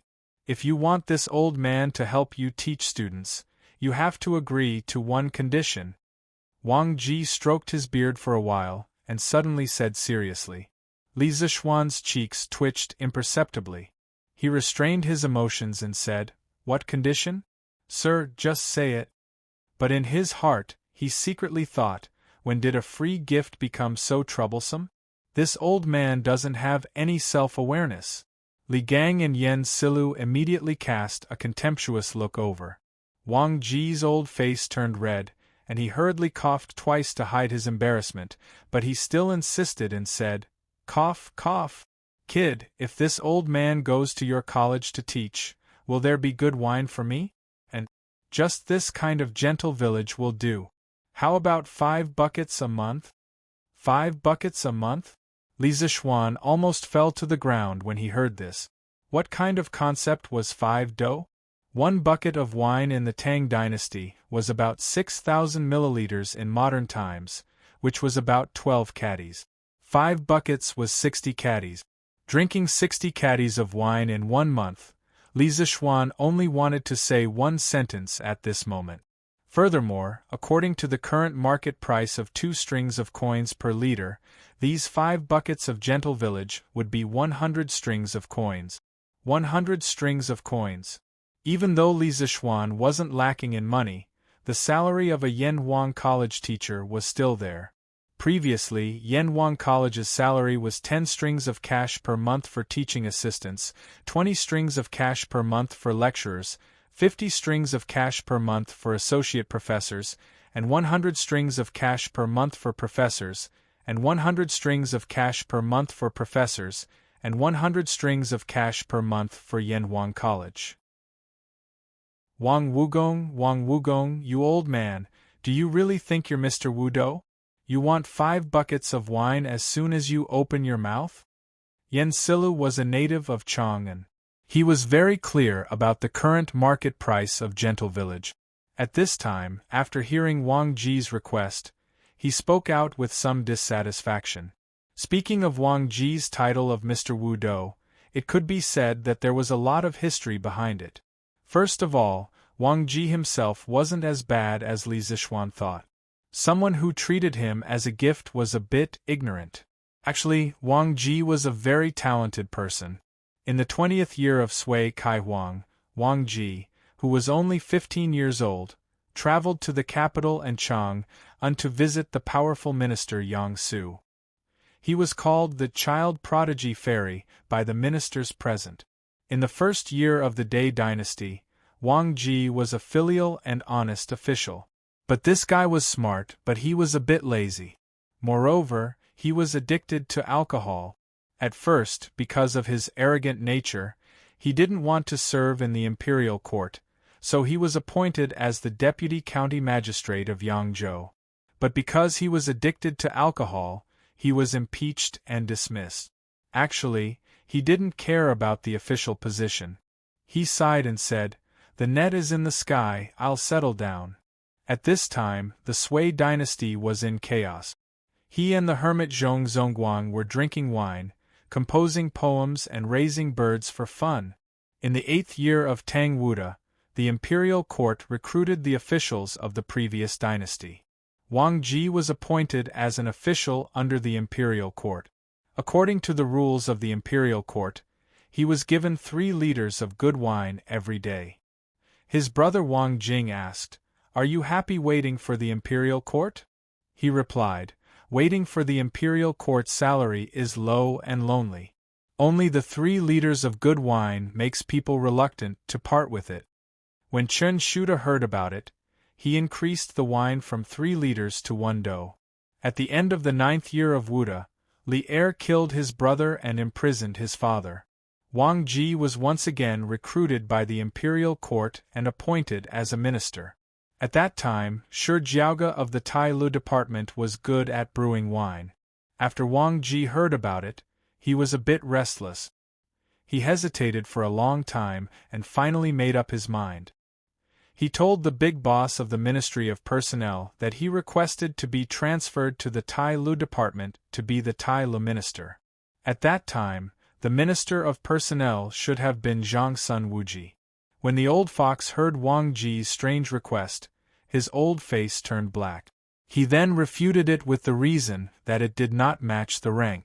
Minister of Personnel is a concubine of the 4th rank, while the Tai Lu minister is a concubine of the 8th rank. I have to say, for the sake of drinking wine, this guy is really capable of doing anything.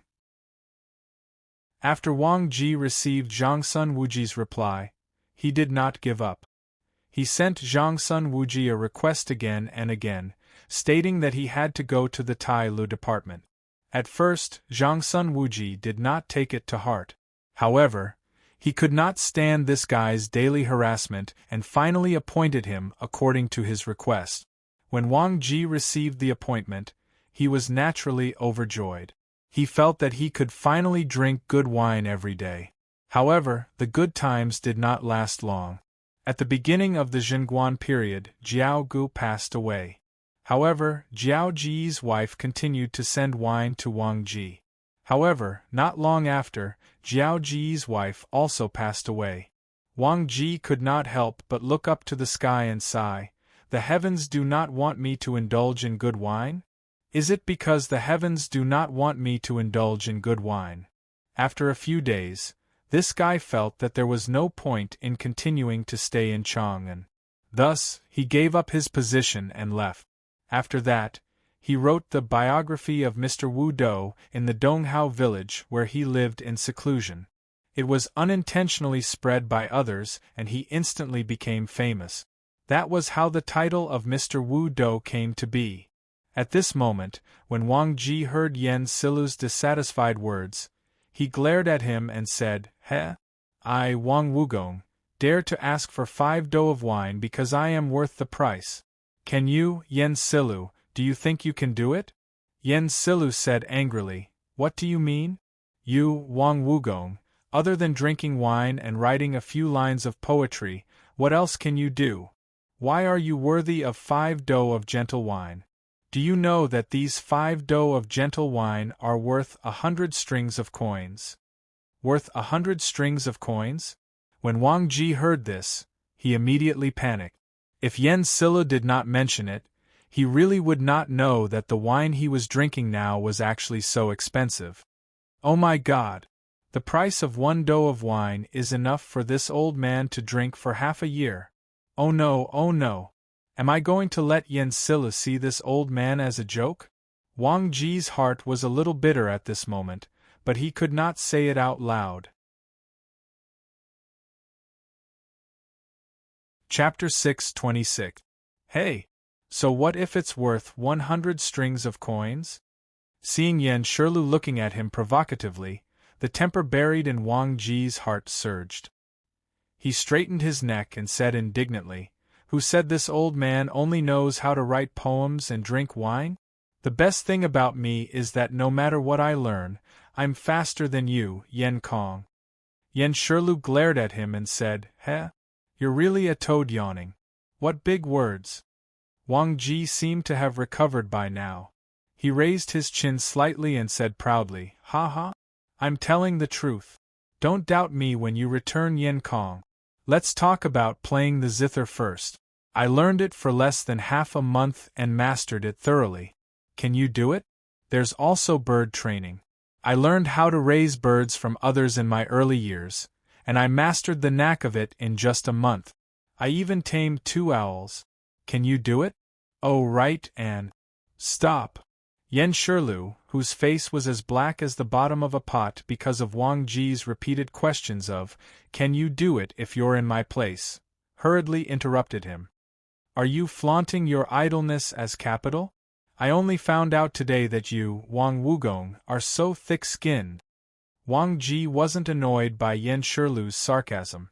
Instead, he smiled meaningfully and said, What is a proper occupation? What is a side occupation? I, Wang Wugong, don't have a proper occupation to begin with. Or rather, everything is my proper occupation.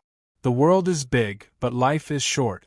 Why don't I do what I want to do while I'm alive? Why do I have to work so hard? Li Zixuan's eyes flickered slightly. He thought to himself, this Wang Ji's personality is really open-minded. Yen Shirlu didn't buy it. He said directly, Then why do you still go to Yen Huang College to teach? Aren't you afraid of being troubled by your work? Wang Ji seemed to be prepared for this question.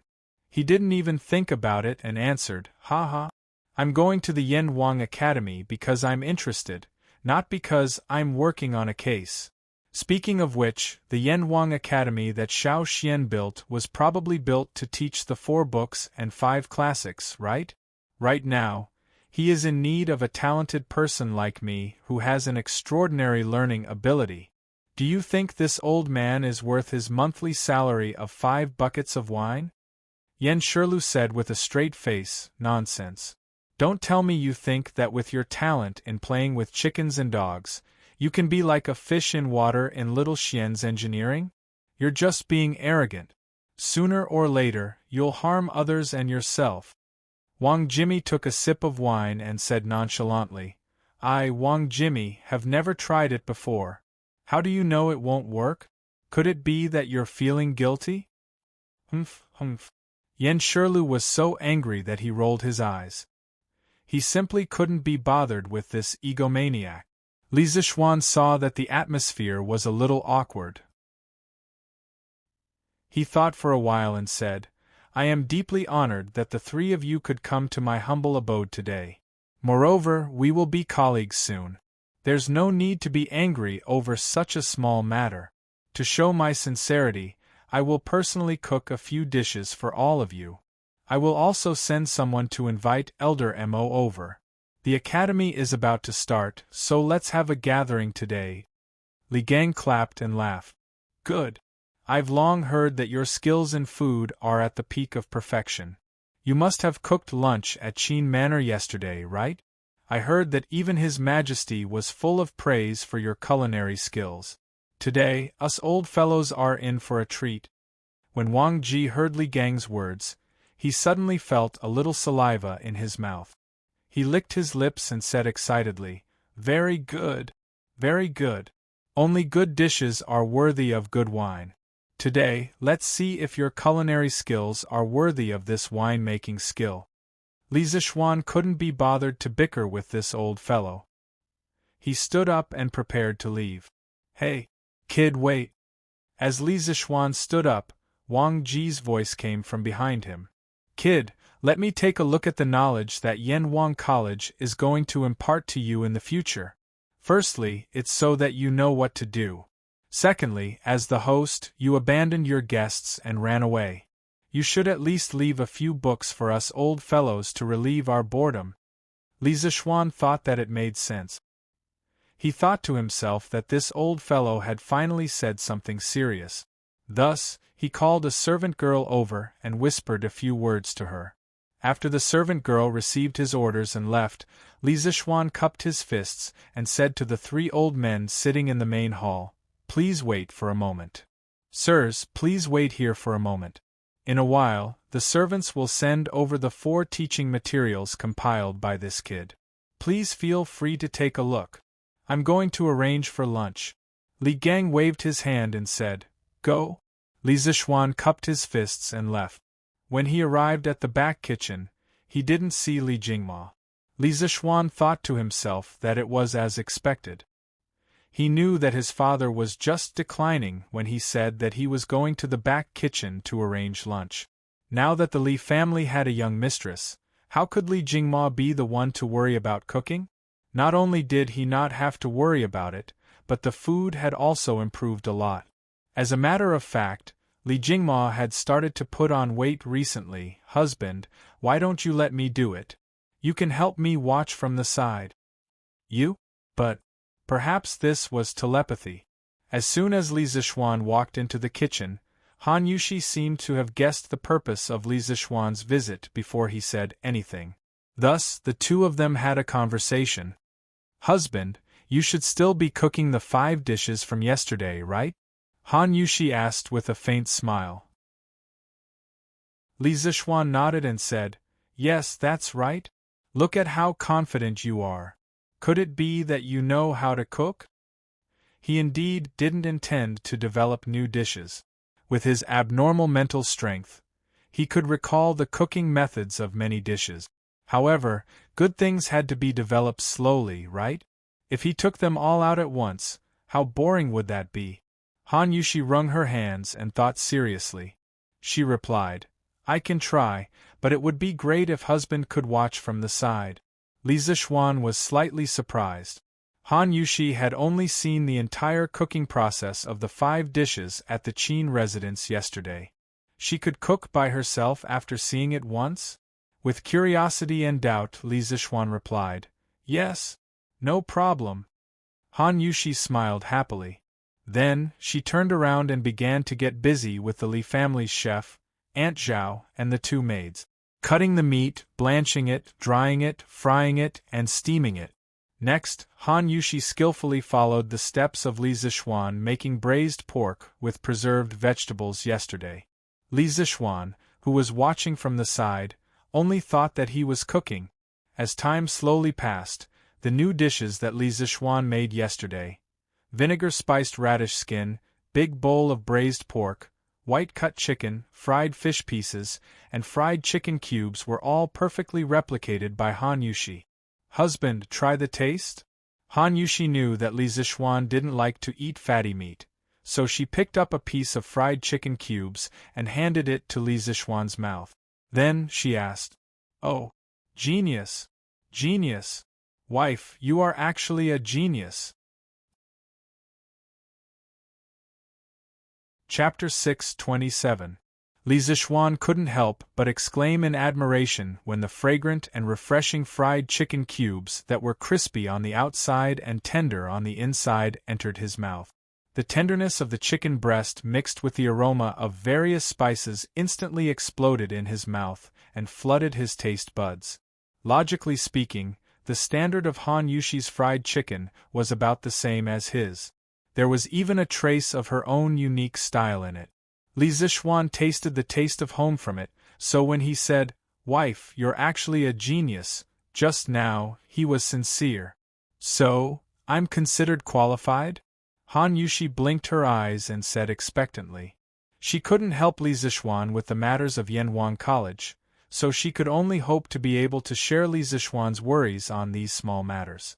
Therefore, she now looked like an obedient child who had done a good deed and was waiting for her parents to praise her. Li Zishuan couldn't help but laugh when he saw this.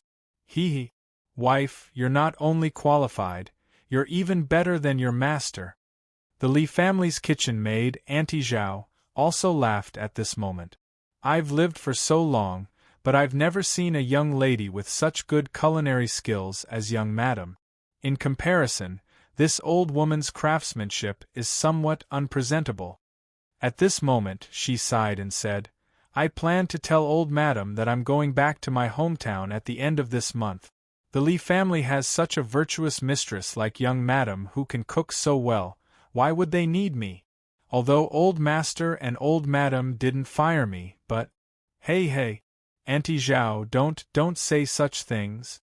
Li Zishuan saw that she was getting more and more wrong, so he quickly interrupted, "Auntie Zhao, it's true that Yushi's culinary skills are good, but your culinary skills aren't bad either. Otherwise, my father and mother wouldn't have kept you in the residence for so many years. Also, Yushi usually has her own things to do. She can't cook for every meal, right? Even if she's willing, I don't want her to be tired. Don't you think so?" When Aunt Zhao heard Li Zishuan's words, she couldn't help but reveal a hint of joy on her face. She hurriedly bowed and said, "Hey, young master, you're right. Young madam is Lord Ju's wife. Of course, she can't personally cook every day. She was inexplicably deprived of the right to cook." Han Yushi opened her mouth and wanted to say something, but when she felt her hand being pinched, she quickly shut her mouth. Li Zishuan smiled and said, "Yes. So, Auntie Zhao, you shouldn't talk about going back to your hometown in the future. If you want to go back to your hometown, you can take a few days off. My mother isn't an unreasonable person. Why wouldn't she let you go home?" Aunt Zhao hurriedly waved her hands and said, No. Young master, you're exaggerating. Old master and old madam are good people." Young master, young madam, someone from the palace is here. Old master and old madam want you to go to the front yard." As they were talking, Sanbao ran to the back kitchen and told Li Zishuan and Han Yushi. Hearing this, the husband and wife looked at each other. Almost at the same time, they guessed why the people from the palace had come at this time.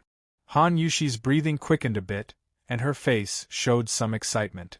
It could be seen that she was forcefully suppressing her excitement because Li Zishuan felt that the beauty's small hand was still trembling. "Wife, let's go quickly then. Don't let the angel wait too long."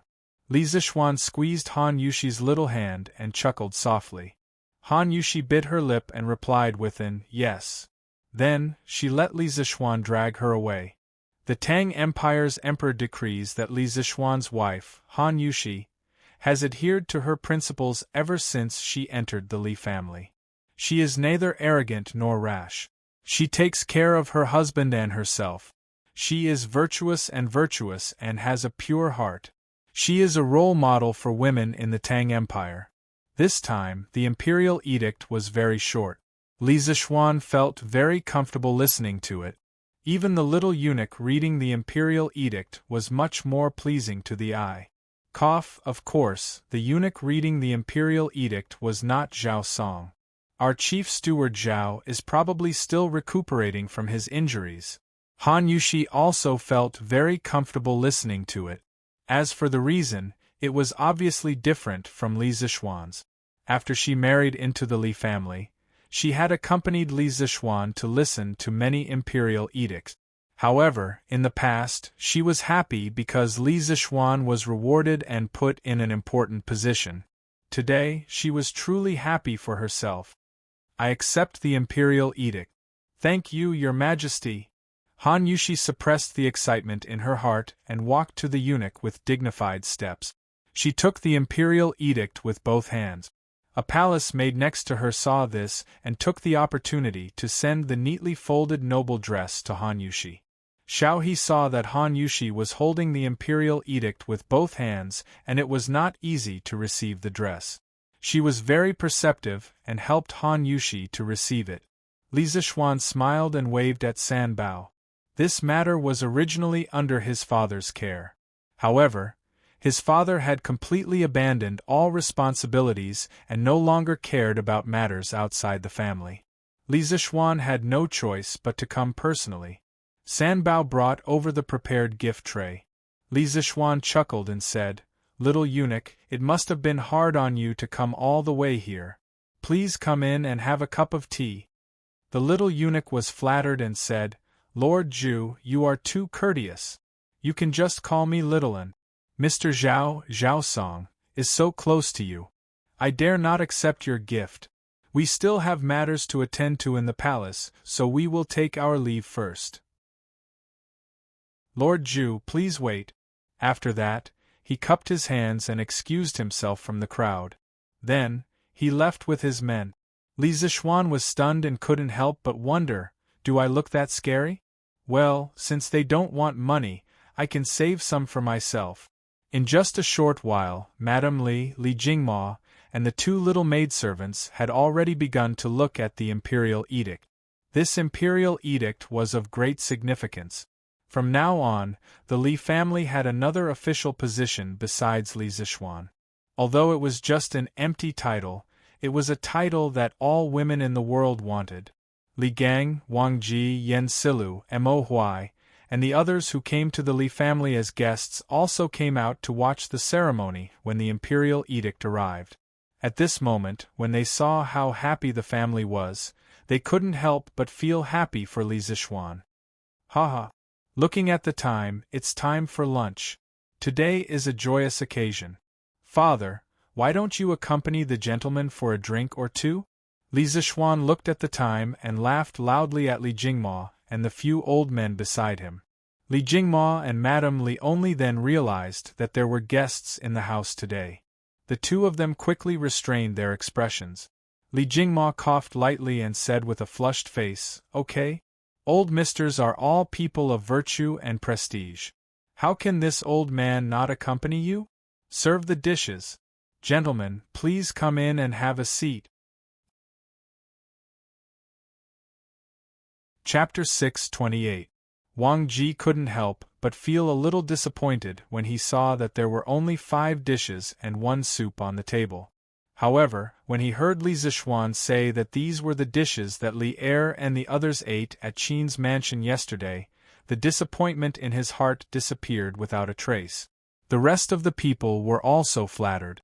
After all, the dishes on the table could be considered a sacred feast to some extent. Li Zixuan laughed secretly when he saw this. He thought to himself, although these dishes are the same as what Li Er ate yesterday, the person who cooked them is different. However, this doesn't affect much. Han Yushi's culinary skills can completely pass off as genuine. Hey! Let this old man try your cooking first and see if it's as good as what they say.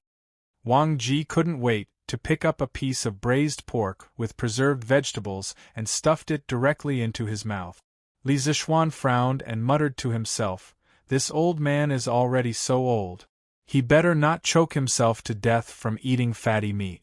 If Wang Ji knew what Li Zixuan was thinking, he would definitely roll up his sleeves and fight it out with Li Zixuan. However, he was destined not to know. Tisk tisk. It's fatty but not greasy. The taste is excellent. To be able to make pork taste so good, this is the first time this old man has seen such a thing in my life. Old man Wang's mouth was full of oil, but he didn't forget to exclaim. At the side, Yen Silu didn't have the time to reprimand Wang Ji for not eating properly because he was also enjoying his meal at the moment. Mo Huai didn't come alone today. When they heard that the Li family had come to the inn to invite Mo Huai for a meal, Mo Zhong and Mo Yun's eyes rolled around. They had been in Chang'an for a few days and had heard a lot about Li Zishuan, the man of the hour in Chang'an City this year. The Li family's banquet was almost the most delicious in Chang'an City. Of course, they wanted to experience it very much. The two of them spoke up almost at the same time and requested to go together under the pretext of protecting the tycoon. Mo Huai's heart was as clear as a mirror. He originally didn't want to bring the two of them over, but when he saw their eager looks, his heart softened.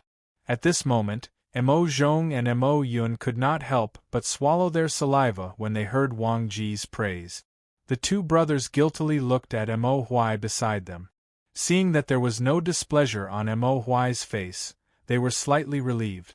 Then, they picked up their chopsticks and started attacking the large plate of braised meat on the table. Ugh! As soon as the braised meat entered his mouth, a burst of rich fragrance immediately exploded. The preserved vegetables absorbed the juices of the meat, and the meat also brought out the fragrance of the preserved vegetables. The combination of the two was really incomparable. Mo Zhong and Mo Yun widened their eyes in disbelief. Why is pork so delicious? It was fatty but not greasy, melted in the mouth and was salty and fresh. How is this pork made? As the last descendants of the Mo family, they had lived in a bitter and cold place for a long time. The high-ranking officials and dignitaries ate beef and mutton, while they could only eat pork during festivals. At that time, they thought that they were eating the best pork in the world, but now the two brothers stared blankly at the remaining half of the braised pork in their bowls. Their feelings were very complicated. At this moment, they completely understood why people said that no place in Chang'an City could compete with the Li family in terms of food. As they ate the delicious food, a certain persistence in their hearts began to waver slightly. Haha, it's rare for us to gather together today. How can there be meat but no wine? Come, three sirs, let me give you a toast. After hearing Wang Ji's exclamation, Li Zishuan picked up a glass of wine, stood up, and said with a smile. At this time, there were naturally servants who poured wine for them. Of course, it was the best immortal drunken wine. As for the reaction of the two Mo brothers, Li Zishuan naturally saw it and was very satisfied. This was because Mo Huai still had some misgivings about the Mo family entering the world. Since that was the case, Li Zishuan would dispel Mo Huai's misgivings through the other members of the Mo family. It had to be said that Mo Zhong and Mo Yun came at the right time today. Good. Well said. Little Xian. This old man is completely convinced by your culinary skills. There's not a single dish on this table that this old man can find fault with. What wine is this? Why is the wine aroma so strong? Wang Ji first praised the dishes on the table sincerely. In just a short while, the old man had already tasted every dish. As he spoke, the maids had already poured the wine. The rich aroma of the immortal drunken wine instantly wafted out. Wang Ji couldn't help but take a deep breath and ask, "Ha! Wang Wugong, this is the immortal drunken wine. And it's the best immortal drunken wine. The most famous wine in Chang'an City this year is none other than this." Yen Silla was also a wine lover. He could tell that the wine in the cup was the immortal drunken wine. However, his love of wine was not the same as Wang Ji's love of wine. The two were fundamentally different. At this moment, he smiled slightly and explained to Wang Ji. Immortal drunken wine, this name is good. This old man wants to see if it lives up to its name. Come, brother Jingma, thank you and your son for your hospitality today. Sitting beside Wang Ji was Li Jingma. It was rare for him to think of Old Man Li at this moment, so he spoke politely. Old Man Li's face was flushed red, and he said happily, "Ha! You're too kind. Gentlemen, you're all full of wisdom. Since you're here to help my son, this old man should be the one toasting you. Come, let this old man drink first. Brother Jingma, you're too kind." Li Gang, Yen Silu, and Mo Huai smiled slightly and also raised their wine cup. However, they didn't dare to drink it in one go because they knew that the wine in the cup was abnormally strong just by smelling it. They couldn't bear it. Cough, cough. Ha! This wine is really strong. This old man has also studied the art of winemaking, but I don't know how to make such strong wine. I'll have to ask Xiaoxian for advice later. Wang Ji drank a cup of drunken immortal in one go and almost choked to death. When he recovered, his first reaction was to be concerned about the winemaking method of drunken immortal. Well, if Mr. Wang is interested, we'll talk about it in detail later, Li Zixuan replied. While they were chatting happily, Mo Zhong and Mo Yun didn't have time to pay attention to them. The two of them ate happily. At first, they were afraid of Mo Huai's power and didn't dare to go overboard. However, once they started eating, how could they resist the temptation of delicious food? They opened their stomachs and started eating. Vinegar choking radish skin? Crispy and refreshing, delicious. Big bowl of braised pork. Fatty but not greasy, salty and just right, delicious. White-cut chicken, fragrant meat, delicious. Fried fish, crispy on the outside and tender on the inside, fresh and delicious. Fried chicken cubes, crispy and tender, also delicious.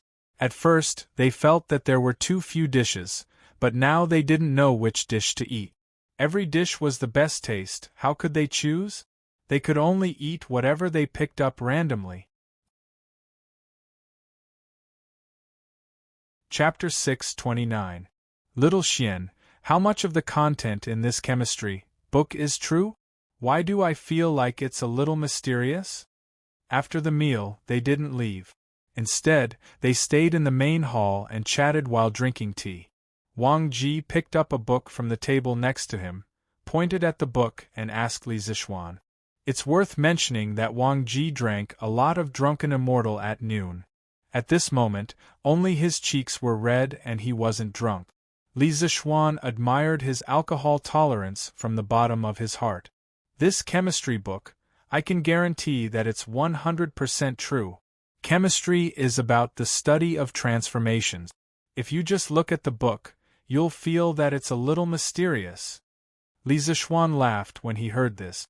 He was still very confident in the course of chemistry. In his previous life, he had been a chemistry class representative and was always at the top of the class in every exam. In this life, he had an abnormal spiritual force, so he was even more confident that he would not make any mistakes. Wang Ji nodded thoughtfully. After a while, he asked tentatively, "This book's structure is really big.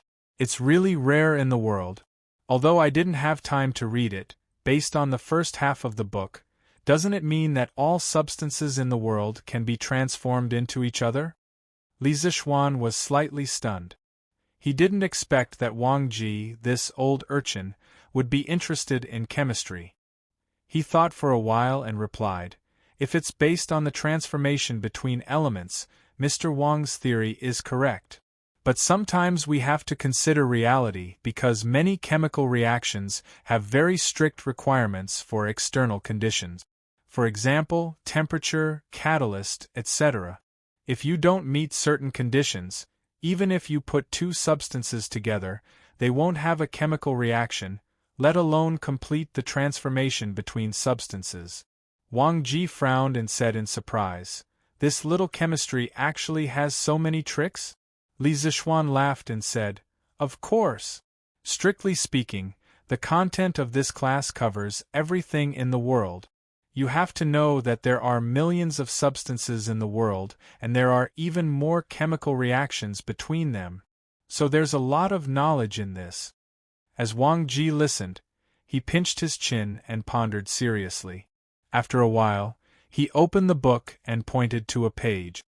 "You used chemical symbols to represent many substances according to their elemental composition. Of course, I don't know if your representation is right or wrong, so I'll follow your thinking first.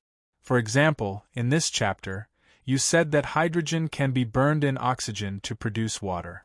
According to what you said earlier, Doesn't it mean that water can also be converted into hydrogen and oxygen under certain special conditions? Li Zixuan was really surprised this time. Wang Ji's way of thinking and his ability to draw inferences was really different from the capable people of this era. Moreover, how long had he been reading this book? How could he reach such a level? He had to admit that geniuses were geniuses. They learned things very quickly. Perhaps this person could really do it. Thinking of this, Li Zixuan explained seriously. Sir, you are right. Water can indeed be decomposed into oxygen and hydrogen. If you read further, you will see this in the later chapters. But now, I can also explain it to you seriously. The so-called chemical change is the process of molecules being divided into atoms, and the atoms being recombined into new molecules. If you read the previous chapters, you will have a general understanding of the concept of molecules and atoms. Hydrogen and oxygen are both diatomic molecules. A water molecule is composed of 3 atoms. In comparison, hydrogen is more active chemically. It can be burned in oxygen. While releasing heat, it can produce more chemically stable water. You can calculate their ratio to be 2:1, 2 according to the number of atoms between the 3. In the process of the reaction, the number of atoms is conserved. Just now, you asked how water can be converted into hydrogen and oxygen. This kid will also explain it to you. Previously, I said that when hydrogen is burned in oxygen, it releases heat and produces more chemically stable water. Now, if you want to turn chemically stable water into chemically active hydrogen and oxygen, we have to pay a certain amount of energy to promote this chemical reaction to proceed normally. What I want to tell you is that no matter when, energy is conserved. Wang Ji was startled. He seemed to have thought of something and muttered involuntarily, energy conservation, matter conservation, all things engender each other. This little chemistry actually contains the heavenly Tao? In Wang Ji's life, he was an official and retired man. In order to achieve spiritual satisfaction, he studied Taoist culture very much. Moreover, his thoughts and some of his later works were deeply influenced by Taoist culture. At this moment, after listening to Li Zixuan's explanation, he suddenly thought of the Taoist ideology that all things were related to each other and the conservation of yin and yang. Wang Ji, who was originally very interested in chemistry, felt that the door to a new world was opening to him. He wanted to understand this knowledge even more. Then, what kind of energy is needed to turn water into hydrogen and oxygen? Does it need to be heated? No, when we boil water, we don't see water turning into hydrogen and oxygen? After secretly sighing for a while, Wang Ji couldn't help but ask. Li Zixuan was about to explain, but Yen Silu interrupted at this time. Wang Wugong, you've just read the book for less than 2 hours, and you're already starting to have ideas? Don't pretend to know when you don't and make a fool of yourself in front of the juniors. Li Zixuan talked about chemistry with Wang Ji, but he, Li Gang, and Mo Huai were confused and didn't understand half of it. After being depressed for a long time, he finally couldn't help but ask. Wang Ji curled his lips and sneered. You, Yen Kongui, can't do it, but it doesn't mean that I, Wang Ji, can't do it. I've long said that I, Wang Ji, am better than you. I'm better at learning everything fast, but you didn't believe it. Wang Wugong, how arrogant of you. You only know some superficial knowledge. How can you brag here? Do you have any shame? How could Yen Silu stand such humiliation? So he said angrily. Wang Ji retorted, a little? It's indeed a little, but I can understand a little in less than 2 hours. Doesn't this mean that I'm a faster learner than you? Now, Yen Kongui, do you dare to say that I, Wang Ji, am not worth a monthly salary of 5 buckets of wine? Yen Silu said indignantly, Yen Wang College is going to be the elite college of the Tang Dynasty in the future. How can I ask you, a teacher who only knows a little, to mislead the students? Not to mention 5 buckets of wine, in my opinion, even 1 buckets of wine is too much for you. I only know a little now, but it doesn't mean that I'll be like this when school starts. Yen Kongui, do you dare to make a bet with me? Chapter 630. Bet? What bet? What kind of bet? In the main hall, Yen Silu heard that Wang Ji wanted to bet with him. He raised his eyebrows and asked in a deep voice. Wang Ji thought about it and didn't answer directly. Instead, he looked at Li Zixuan and asked, Xiao Xian, how much longer until Yen Wang College starts school? When Li Zixuan heard this, he could roughly guess what Wang Ji wanted to do.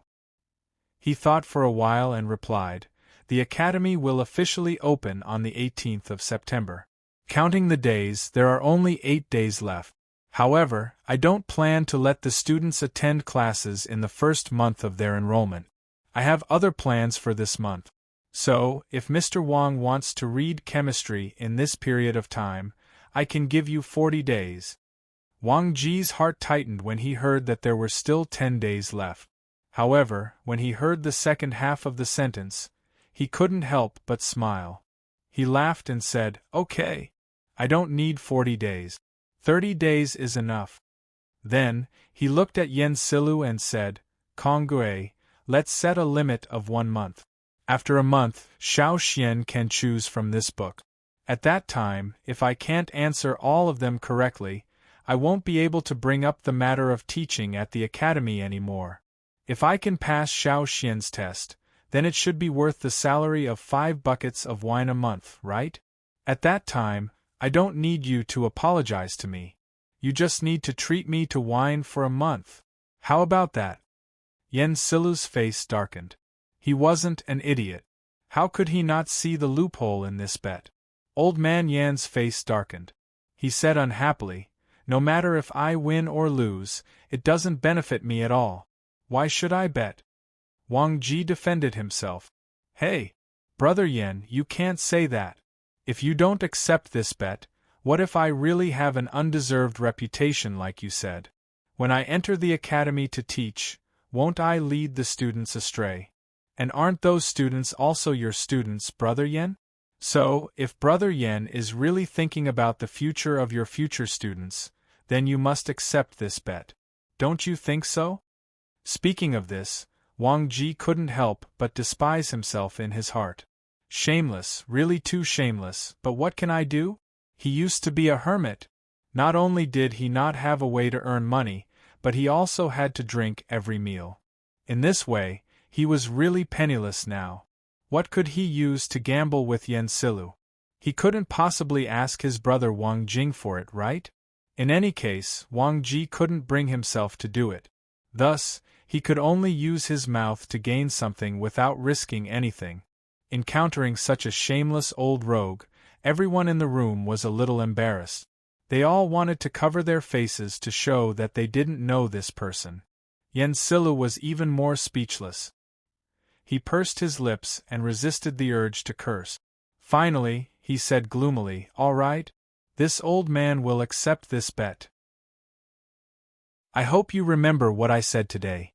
If you can't pass Little Xian's test after 30 days, please leave the Yen Wang Academy. Little Xian, you can't take extra care of him when the time comes. He wasn't deliberately targeting Wang Ji. In terms of personal relationships, he and Wang Ji could be considered good friends.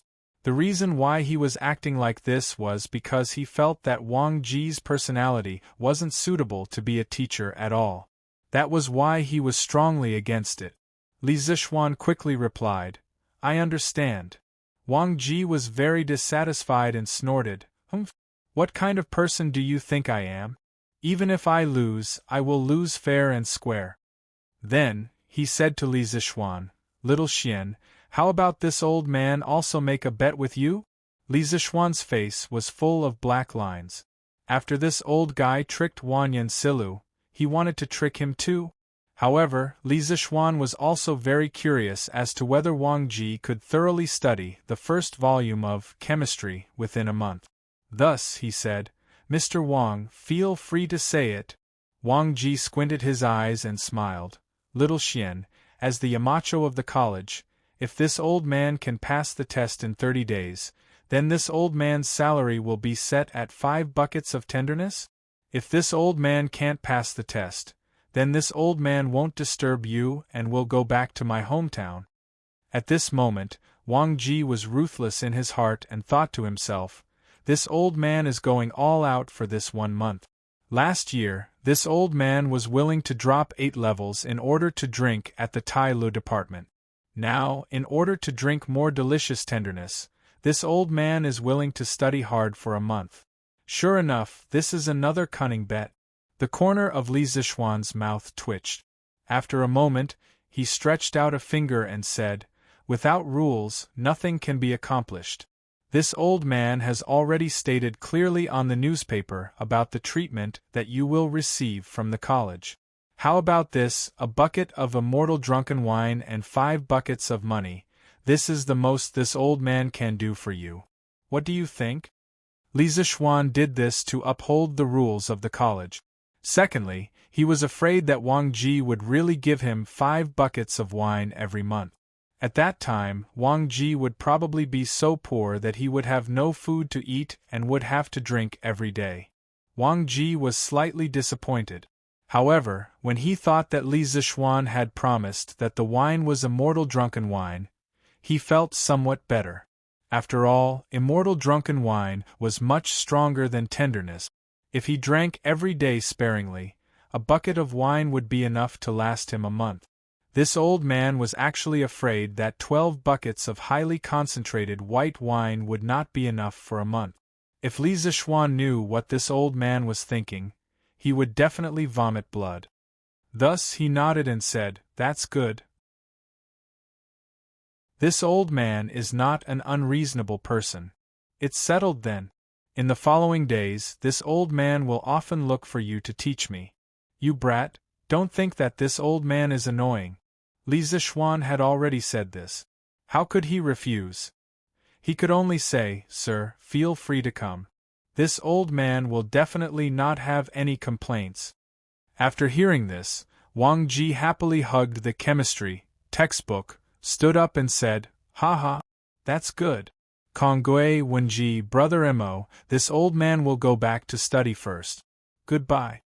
As soon as he finished speaking, the old man actually slipped away nimbly.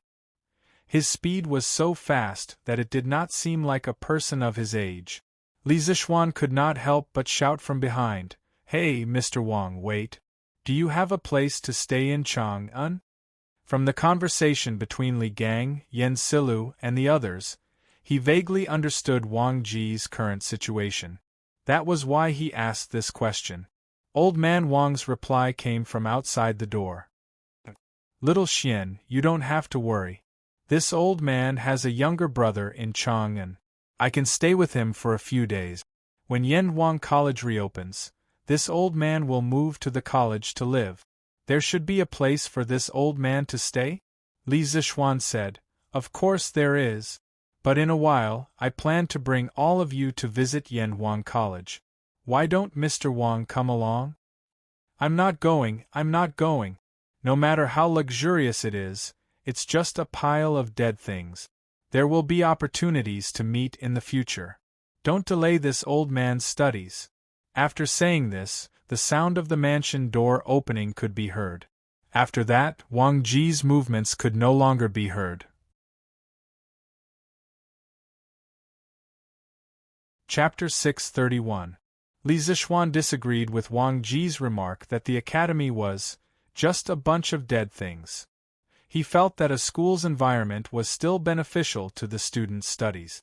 Therefore, in the afternoon, he brought Li Gang, Yen Silu, Mo Huai, and the others to Yun Mountain to visit Yanhuang College. Speaking of which, he also wanted to see how Yanhuang College would look like after it was completed. Li Zixuan, Li Gang, and Yen Silu were in one, while Mo Huai, Mo Zhong, and Mo Yun were in the other. Li Gang had ridden in this new carriage a few months ago when he participated in the compilation of the Tang Dynasty dictionary, so he was not surprised at all. Although Yen Silu was a local of Chang'an, He had heard about the comfort of the new carriages from the Wonderful Taste Pavilion. However, this thing was too expensive, and there was no market for it. In Yen Silu's opinion, this was just a toy for the rich kids to compare with each other. It was not practical, so the Yen family naturally did not buy this kind of carriage. However, when he sat on the soft sofa and looked at the rapidly passing street outside the window, he could not help but sigh in his heart. This carriage is a little expensive, but it's really worth it. No wonder so many people are fighting to buy it. Uncle, this carriage. In the other carriage, Emo Zhong looked at the luxurious interior decoration and felt the stable posture of the carriage. He could not help but widen his eyes and murmur in disbelief. In fact, Emo Huai was also in shock. Their Emo family had always had a deep understanding of the art of making carriages. However, judging from the current carriage, the craftsmanship of the carriage was already above their Emo families. Furthermore, these sofas and other things that they didn't recognize were simply an eye-opener for him. Perhaps this is engineering. After staying silent for a long time, Emo Huai sighed with slight disappointment. Seeing this, Emo Zhong and Emo Yun did not dare to say anything more. The two of them sat quietly on the sofa in the carriage. Feeling the unusual softness of the seat under them, the two brothers were shocked again. After carefully counting the number of times they had been shocked when they followed Emo Huai to the banquet today, they had already lost count. So this is the life of the rich. That's great. Emo Zhong leaned on the back of the sofa and looked at the endless stream of people outside the window. He couldn't help but think. At this moment, for some reason, Emo Zhong suddenly felt a little lucky that their magnate had been defeated by Li Zixuan that day. However, after realizing his thoughts, Emo Zhong's heart was instantly filled with shame. He glanced at Emo Huai with a slightly guilty conscience, and he couldn't help but heave a sigh of relief when he noticed that Emo Huai wasn't paying attention to him. He hurriedly moved his gaze away. However, during the process of moving his gaze away, he seemed to have sensed something and noticed that Emo Yun was actually doing the same thing as him. Their gazes met in the air for a moment before they moved their gazes away, and then they both lowered their heads with tacit understanding. Ha ha! Little Xian, you really know how to pick a place. The environment here is serene and beautiful, with verdant hills and limpid waters. It makes one feel relaxed and happy. It's really a good place to study and cultivate. After stopping the carriage at the foot of the mountain, the few of them alighted and walked up the newly built stairs. Looking at the dense forest around them, mixed with the chirping of birds and the fragrance of flowers, Li Gang smiled and said with his hands behind his back. Yen Silu raised his head and looked at the top of the mountain. He stroked his beard and said, "It's indeed a good place to study. Compared to the directorate, it's too noisy.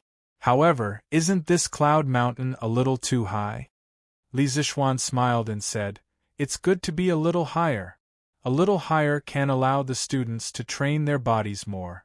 This is what they mean by suffering makes one's spirit grow, and toiling makes one's muscles and bones grow. A little higher can allow one to stand at the top and see how small the mountains are.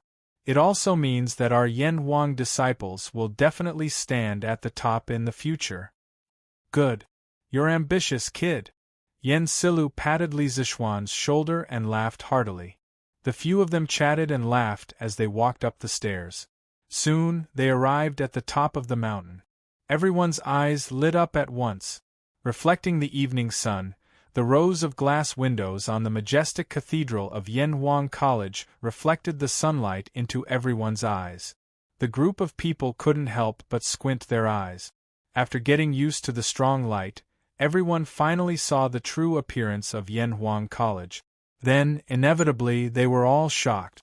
The wide and flat cement roads, the tall and majestic buildings made of cement bricks, the rather different architectural styles, and the extravagant glass windows and glass walls made Li Gang, Yen Silu, Emo Huai, and the others freeze on the spot. "Oh my goodness! This is heaven, right?" Emo Zhong's eyes widened, and his heart trembled violently. Just the corner of the college that he saw from here had already subverted his understanding of the world. He couldn't imagine how unexpected the full picture of the college would be. Gulp. Mo Yun couldn't help but swallow a mouthful of saliva. His eyes stared straight at the Cathedral of Yanwang College, Guanghua Building. This guy was probably still wondering how much it would cost to buy so much glass, right? Previously, Wang Wugong said that Yanwang College was just a pile of dead things and not worth looking at. He'll probably be shocked when he sees what Yanwang College looks like in the future. Li Gang was, after all, someone who had seen the world. He was the first to come back to his senses. At this moment, he smiled meaningfully. Yes, I have to say, little Xian, this college of yours is really beyond this old man's expectations. Yen Silu stroked his beard and sighed. Mo Huai glanced at the structure of Guanghua Building, and surprise flashed across his eyes. Then, he looked at the road and couldn't help but exclaim, Lord Li, what material is this road made of? Why haven't I seen it before? Because of the previous bet, Mo Huai had always addressed Li Zixuan by his title. He didn't dare to address him as Little Xian, like Li Gang and Yen Silu. Li Zixuan smiled and said, Mr. Mo, there's no need to be so formal. You can just call me Little Xian. The material used for the road is a new material that this kid's workshop invented. It's called cement. This material is extremely sticky. Not only is it incomparably hard to build roads, but it's also abnormally flat. It won't be affected at all on a rainy day. Other than that, cement can also be used to build houses. Its firmness is even stronger than glutinous rice mortar. Yanwang College's buildings are all made of cement and bricks. Mo Huai raised his brows and seemed to be lost in thought. Li Zixuan smiled and said, It's boring to just stand here and look. Gentlemen, let's go in and take a look. Li Gang, Yen Silu, Mo Huai, and the others naturally agreed, and the group walked toward the gate of the college. What Li Zixuan didn't expect was that he would meet someone he didn't expect to see here. Young man, what a coincidence. We meet again. Chapter 632. This voice sounded familiar to Li Zixuan. He turned around and looked in the direction of the voice. It was indeed someone he knew. The candidate from the Yanwang Academy, Di Zhishuan, whom he had met on the way. Yo, Brother Di. What a coincidence. You also came to Cloud Mountain today? Li Zixuan smiled as he walked in Di Zhishuan's direction. Di Zhishuan stepped forward and cupped his hands. I've been in Chang'an City for a few days. After finishing my homework today, I remembered what you said the other day. I suddenly wanted to visit Cloud Mountain on a whim. First, I wanted to familiarize myself with the environment in advance. Second, I wanted to see if Yanwang College was really as amazing as you said it was. Li Zixuan felt that what he had said the other day had indeed worked. Thus, he asked with a smile, Brother Di, did you see anything special? Di Zhishuan answered, From the outside, Yanwang College can indeed be called the most luxurious school in Tang Dynasty. Although I've never seen the style of its buildings before, I can feel its magnificence from afar. Moreover, there are many novel things in the college, such as the road surface and the walls of the buildings. I've never seen the materials used on them before. It's really incredible. Previously, I might have had some doubts about applying for Yanwang College. However, after seeing the true face of Yanwang College, I'm even more determined to get into Yanwang College. If I can't study in such a magical academy, it will be my life's regret. Moreover, I may fall behind an era because of this. Why will you fall behind if you don't study in Yanwang College?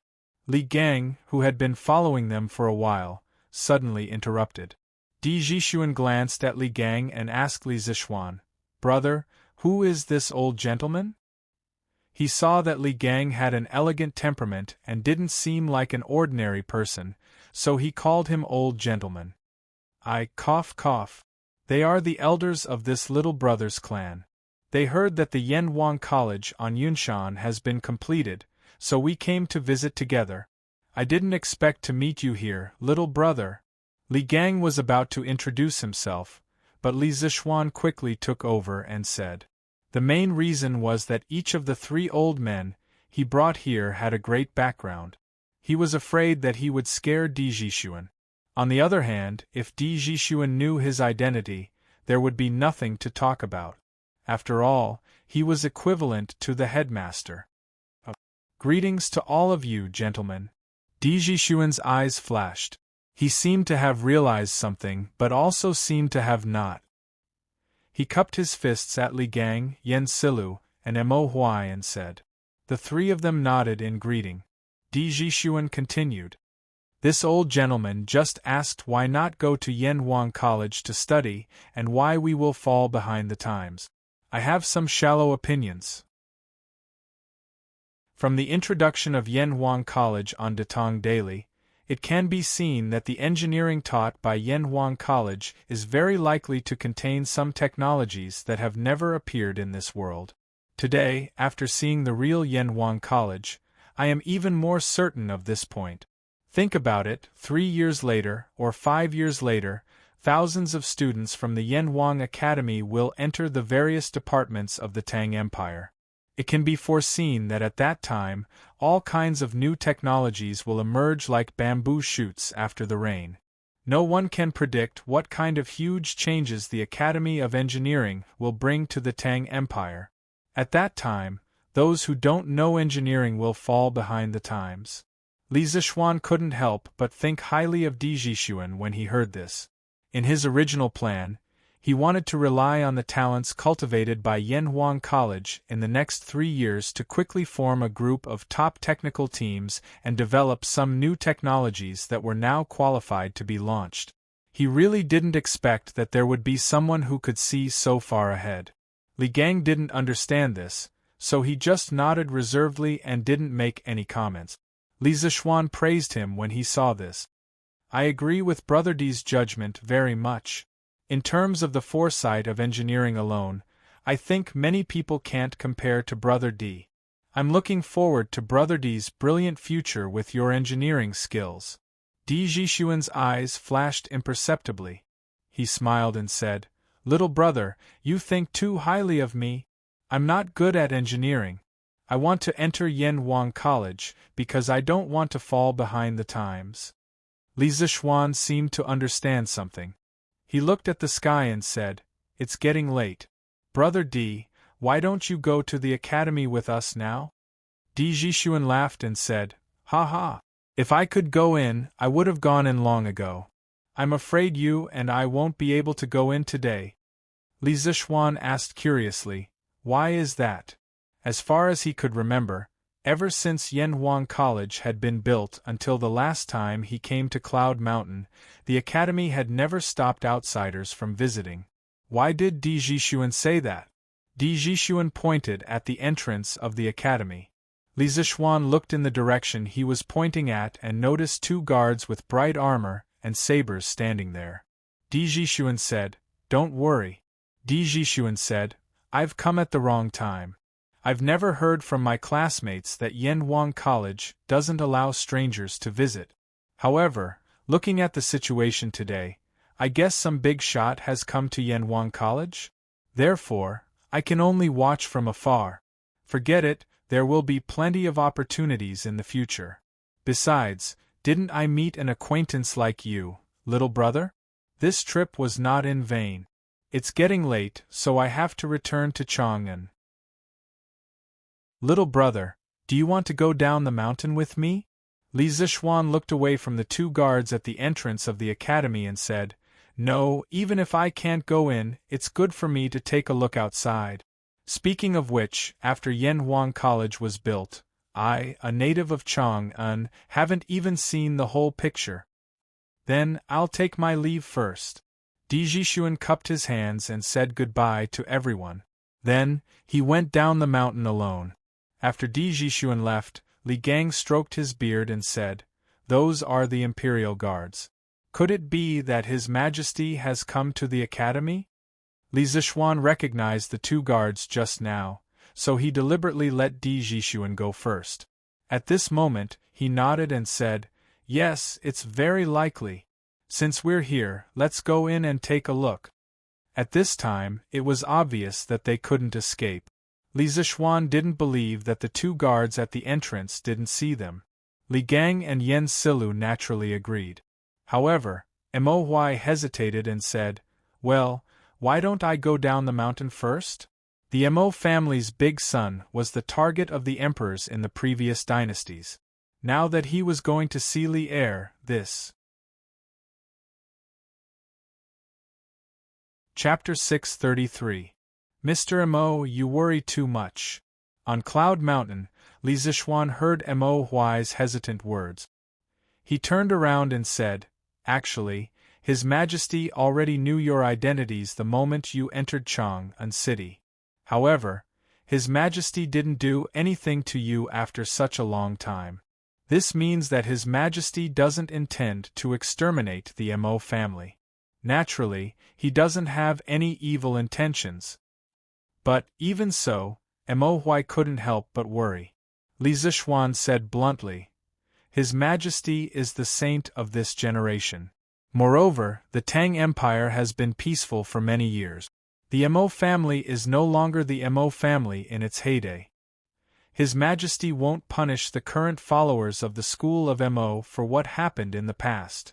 Moreover, His Majesty sent me a verbal order a few days ago regarding your matter." Mo Huai's expression changed. He asked, "Oh, Lord Zhu, what did His Majesty say?" Li Zishuan organized his words and said, "His Majesty's general meaning is that although he won't find trouble with you, your identities are sensitive. When you enter Yanhuang College, you have to hide your identities well and don't cause trouble. As long as you do these two things, you can live in peace." Mo Huai's eyes widened. He exclaimed, "Are you serious, Lord Zhu?" He couldn't be blamed for making a fuss. The imperial court had suppressed the Mo family too harshly for thousands of years. During the Sui and Tang dynasties, although the emperors didn't openly pursue the followers of the school of Mo, as members of the Mo family, they usually tried their best to avoid the imperial court. Now that Li Er had sent such an imperial order, didn't it mean that they could live in peace with the ruler? Li Zishuan nodded and said affirmatively, "It's absolutely true. I'm not lying." Li Gang smiled and said, "In that case, Brother Mo, come in with us." Mo Huai nodded, and the few of them walked to the entrance of the college. "Father, Brother Xiao Xian's college is so beautiful. Chang'e wants to live in it." In the conference room, in the middle of Yanhuang College's main building, Li Er brought his wife and children to sit on the sofa. Their ancient costume, coupled with the modern decoration in the room, looked very strange. However, Old Li obviously didn't think so. Today, he brought his family here for a vacation. At this moment, when he heard Chang'e's laughter, Li Er couldn't help but laugh. This academy is indeed well built. But if Chang'e lives here, what will father and mother do when they miss you?" Chang'e blinked and thought for a while before replying, "Oh, forget it. Chang'e can't bear to part with father and mother." Haha. Chang'e was extremely adorable to begin with. When she said this, Li Er immediately laughed heartily. At this moment, he was no longer the ruler of a nation, but a gratified father. Li Chengqian, Li Tai, Empress Zhongsun, concubine Yang, Li Ku, and the others also burst into laughter. It looked like a happy and harmonious family. However, no one noticed the flash of disappointment in the corner of Chang Li's eyes. "Your Majesty, Li Xiannan is here. Should I let him in?" At this moment, a chamberlain walked in quietly from outside the door and bowed. Li Er was a little surprised. He didn't expect Li Zishuan to be willing to leave the house today after staying at home for more than a month. Thus, he said, "Let him in." Logically speaking, if Li Er had come to the college alone today, he definitely wouldn't have arranged guards at the entrance of the college. As an emperor who was about to go to war, Li Er had never been particular about ostentation. He also didn't like to have people clear the place in advance wherever he went. However, he had brought his family here today. In order to avoid being offended by outsiders, he had to make an exception. Your Majesty, there are 5 people who came with Lord Li. There is the former Grand Scholar Li Gang, the former Army Adjutant Yen Silu, an old man, and 2 young people. Your Majesty, should I let them in? The Chamberlain asked cautiously. Li Er thought for a moment and guessed the origins of the other 3 people. Thus, he ordered, let Li Zishuan, Li Gang, Yen Silu, and Mo Huai in. The other 2 wait outside the courtyard. Yes. The Chamberlain received the order and left. A trace of joy flashed in Chang Li's eyes, but it was quickly concealed. She came in front of Li Er and said half-jokingly, "He.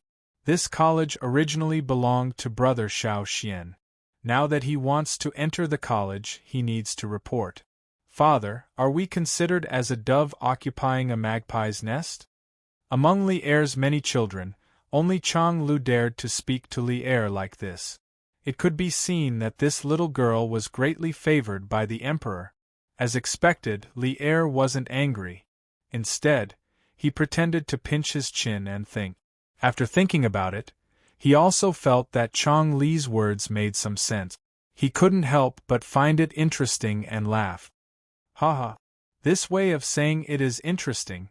We are occupying a magpie's nest. Who asked that kid to not return after building the nest for so long? He has harmed Official Yan's beloved son. As they chatted and laughed, Li Zishuan and the others had already walked in under the lead of the Chamberlain. Official Li Zishuan, Official Li Gang, Official Yen Silu, Official Mo Huai. Greets Your Majesty and the Empress. Li Gang and Yen Silu were both high-ranking officials of the imperial court during the era of martial virtue, so it was understandable that they called themselves officials at this moment. Other than his identity as the Mo family's son, Mo Huai was just a commoner.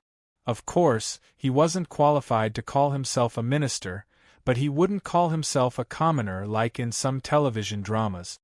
He could just say his name or call himself someone. Although the term commoner originally originated from Confucius's Analects of Confucius, the virtue of a gentleman is the wind, and the virtue of a villain is the grass. The wind on the grass will bend. However, it only started to be called by commoners when they met officials during the Ming and Qing dynasties. Besides, in order to avoid using Li Er's name in the Jingguan dynasty, there were very few titles such as commoner or commoner's daughter. You may dispense with the formalities. Officially, it's really been a long time. Is your health well? Li Er nodded, then looked at Li Gang and said with a pleasant expression. During the era of martial virtue, although Li Gang had been the teacher of the hidden crown Prince Li Gang, this didn't affect Li Er's respect for the old man's character and knowledge. After he ascended the throne, he also thought about reviving Li Gang, but the latter always used the excuse of being too old to refuse. Li Er could only stare at him helplessly. Thank you for your concern, Your Majesty. This old official's health has always been good. Although this cloud mountain is high, this old official walked up step by step just now and didn't feel tired. Li Gang cupped his hands and smiled. He was already 81 years old this year, but he could still go out and walk around. It was really rare to see someone as healthy as him. Haha. That's good. Official Li's health is the blessing of the Tang Dynasty. I originally wanted you to go out and teach Qingqian, but now it seems that Li Zishuan has beaten me to it. Chapter 634. As expected, this little brother's identity is also extraordinary. Li Zishuan, who was talking to Li Er in Yanhuang College, didn't know that when he entered the gate of the college, a sigh came from behind a big tree not far away. It was Di Jishuan. This guy just told Li Zishuan that he would go down the mountain first, but he secretly came back halfway because he didn't believe that Li Zishuan and the others would only look at the college from the outside. In the end, it was just as he expected. Di Jishuan shook his head and walked down the mountain. He murmured to himself on the mountain path. That guard's armor is bright, and his lower body is very stable. His martial arts must be extraordinary. This kind of soldier is the best of the best among the 16 guards of Tang. The capital is an important place, and someone who dares to bring soldiers to block Yanhuang College must be extraordinary. Could it be Duke Yi and Duke Lu? No, although they have a close relationship with the founder of Yanhuang College, Li Zixuan, and it's understandable that they came to visit Yanhuang College.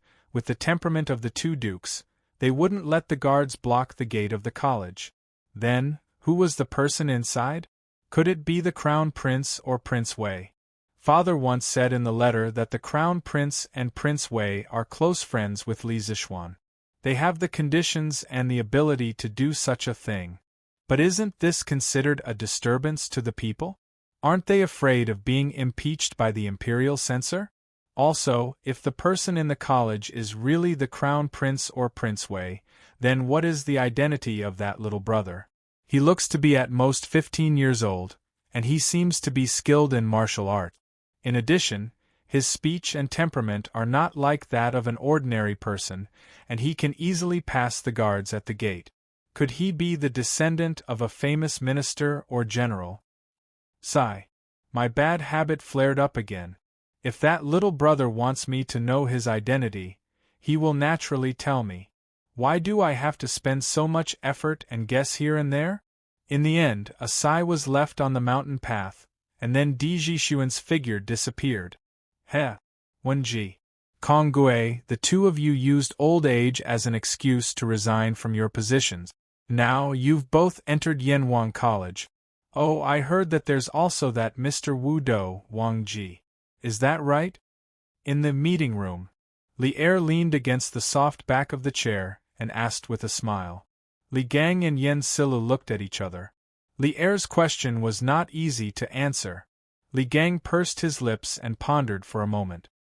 He then cupped his hands and said, Your Majesty, Wang Wugong will indeed enter Yanhuang College. Li Er narrowed his eyes and said, Then Wenji, Konggue, why are you unwilling to serve me? With your talents, there will definitely be a place for you in my court. Li Gang had already expected Li Er to say this. He quickly bowed and replied, Your Majesty, it's not that I don't want to, but I can't. Most of us are already old.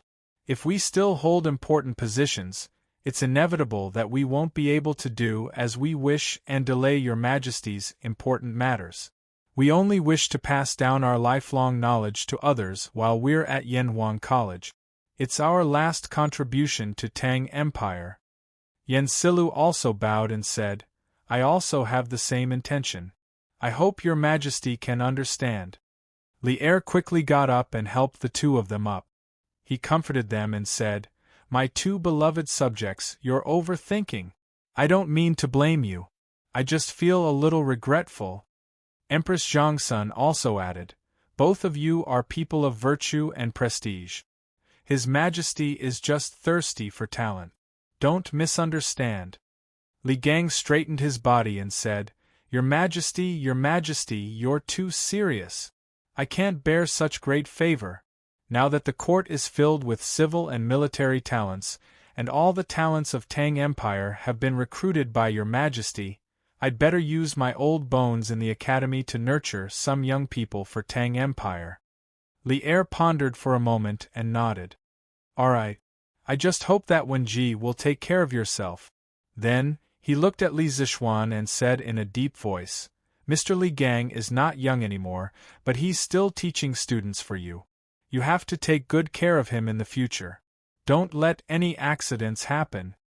Li Zixuan quickly replied, Don't worry, Your Majesty. I won't let Mr. Li tire himself out.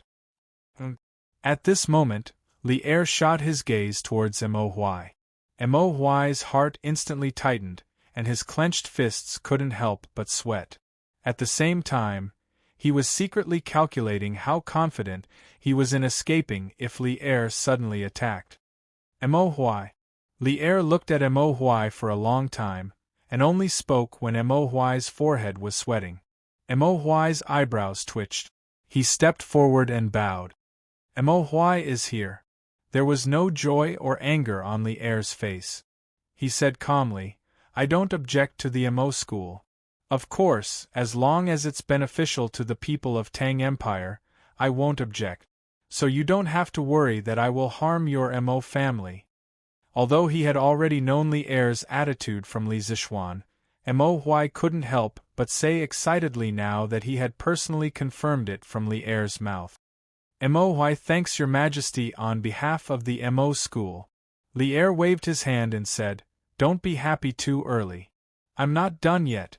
As for the school of Mo entering the Yanwang Academy, I need to make 3 rules with you. First, the followers of the school of Mo are proficient in martial arts. As a magnate, you must control them well and prevent them from using their martial arts to break the law.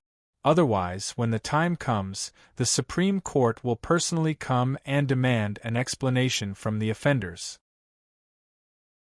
Mo Huai didn't even think about it and replied, That's how it should be. Your Majesty, don't worry. I, Mo Huai, will do my best to restrain the people of the Mo school. Li Er nodded and continued, Second, now that Confucianism has become the orthodox school of thought in the world, I don't want the Mo family to stir up disputes between the schools again. You have to hide your identity as a member of the Mo school in Yanwang College. You are not allowed to leak secrets without permission. Otherwise, you will have to bear the consequences. Although Mo Huai was unwilling to accept this request, there was nothing he could do. With the few remaining followers of the Mo school, fighting with the established Confucianism was tantamount to a moth flying into a flame.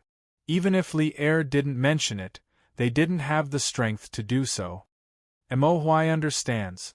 Third, after everyone of the Mo family comes to Chang'an, their household registration will be transferred to Li Zixuan's fief, Plum Village. Someone will naturally allocate farmland and houses for you. From now on, you don't have to hide from the imperial court. However, in Yanwang College, you must fulfill your responsibilities. As a teacher, you must take on the responsibility of a teacher. Do you understand?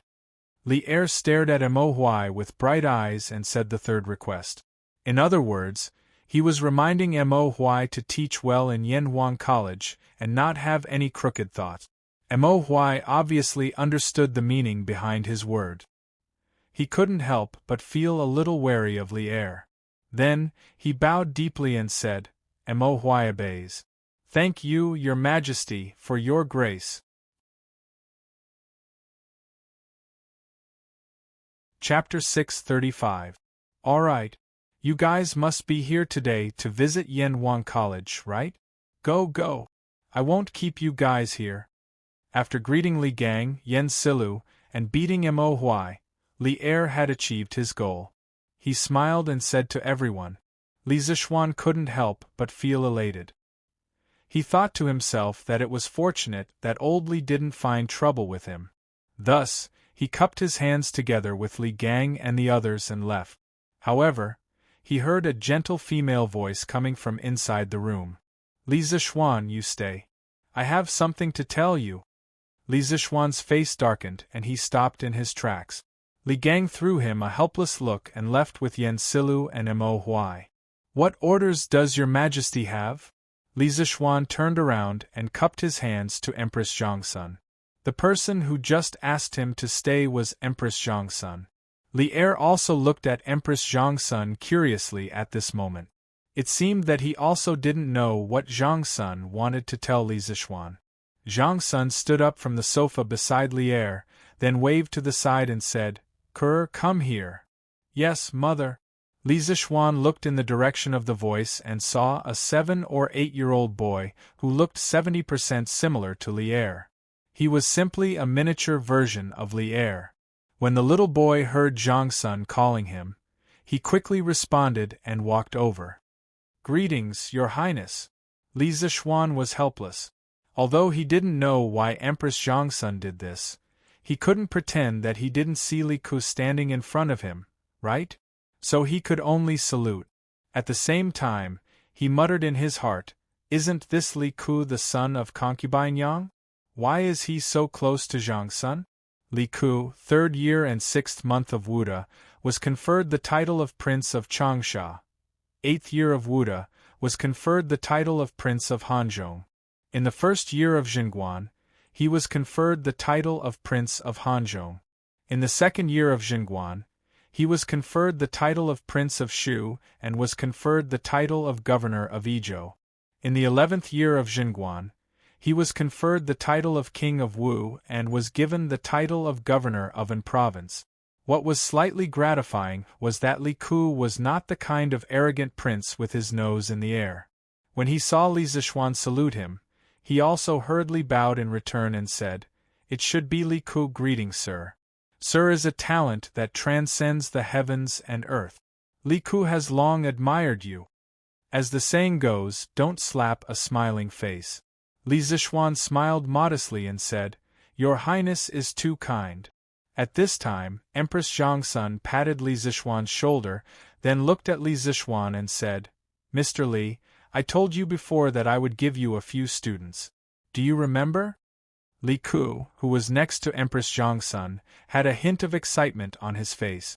Li Zixuan's eyes flashed.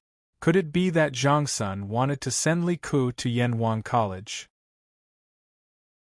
Of Li Er's 14 sons, the most outstanding one was not the intelligent and quick-witted eldest son Li Chengqian, the 4th son Li Tai, who had outstanding literary talent and could write well. It was also not the brave and brave 8th son Li Zhen or the honest and honest 10th son Li Shun. Of course, it was definitely not the cowardly 9th son Li Ji, but rather the 3rd son Li Ku. Not only was Li Ku proficient in horseback archery, but he was also well versed in literature and history. His reputation was also high, and he was well versed in both literature and martial arts. His reputation was very high, so Li Er had praised Li Ku more than once in front of all the officials that he was, like me. However, it was also this "Li Ku is similar to me" that led to Li Ku's final tragedy. Now, Zhangsun wanted to send Li Ku to Yanwan College. Could it be that she wanted Li Ku to leave the center of the power struggle? If that was really the case, then Empress Zhangsun's move was really clever. However, Li Zixuan did not like to be someone else's chess piece, even if that person was Empress Zhangsun. Thus, he said seriously, "I remember. Could it be that your Majesty wants to send His Highness the King of Han to the college?" Empress Zhangsun nodded and said, "That's right. Does Li Xianan agree?" Li Zixuan pondered for a moment and said, "Since it is your Majesty's order, how can I not agree? However, I want to know if His Highness the King of Han really likes engineering?" Zhangsun was a very clever person. She raised her eyebrows and said somewhat angrily, "What do you mean? Do you think that because Ku'er doesn't like engineering, I will force him to go to Yanwan College?" Li Zixuan was joking with Chang'e and Li Tai on the side and did not pay attention to what was going on. At this time, when he heard Zhang Suan's angry words, he could not help but turn his head and stare unkindly at Li Zixuan. "Sister, don't be angry. Li Xianan, don't misunderstand the Empress." Just as Li Zixuan was feeling pressured, a voice as gentle as water came from the side. Then, he saw a woman with a slightly plump figure, exuding a graceful and seductive aura, walking over. "Li Xianan, Ku'er was born and raised by me. How can I, as his mother, not know what this child likes and dislikes? Previously, I wanted to ask Sister Empress to help me and let you accept Ku'er as a student, but I did not expect that it would cause a misunderstanding. This is my fault. I hope Sister Empress and Li Xianan will not take it to heart." After such a commotion, Li Ku, who was still a little confused, seemed to have understood something at this time. He looked at Li Zixuan with an inexplicable look in his eyes. After Yang Fei finished speaking, he cupped his hands and said, "Sir, Ku's yearning for engineering is absolutely sincere, there is not a bit of falsehood." Li Zixuan felt a little better. Just as he was about to speak, Li Er's dissatisfied voice came from the side. What? Is my son not worthy of entering your Yanhuang college? Li Zishuan did not know whether to laugh or cry. He thought to himself, I didn't say anything. It was all your husband and wife's blind guesses. How can you blame me for this? Your Majesty, this subject has never said that I would not let the King of Han enter Yanhuang College. Li Zishuan turned around gloomily and cupped his hands. This subject only wanted to confirm the King of Han's interest, there is no other meaning. Yanhuang College also welcomes His Highness the King of Han. On September 20th, Your Highness can directly report to the college. Since Li Ku voluntarily left the palace to study, and it was Li Er's 2 wives who begged him, Li Zishuan naturally had to open the back door for Li Ku. Li Er nodded and no longer paid attention to this side. However, Li Ku asked, Sir, doesn't the college start on September 18th? Why did you let Ku go on September 20th? Li Zishuan smiled and explained, September 18th is the entrance exam for Yanhuang College. Since the King of Han was personally entrusted to this subject by the Empress, he naturally does not need to participate in this exam. The reason why he opened this back door was not only to give face to Empress Zhongsun, but more importantly, when he thought that this clever child in front of him would be framed to death by Zhongsun Wuji in the future, he could not help but feel a trace of sympathy in his heart. Perhaps putting Li Ku in Yanhuang College could be considered a form of protection for this child.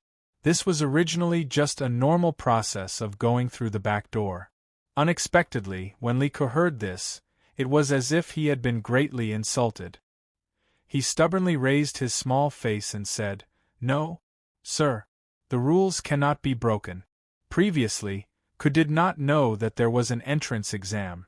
Now that I know, Ku must participate in this exam. If Ku does not pass, Ku will not talk about going to Yanhuang College. Li Zishuan's face suddenly darkened. He really did want to curse Li Ku, but he did not know if he should say it. Chapter 636. Li Zishuan was confused by Li Er and his family.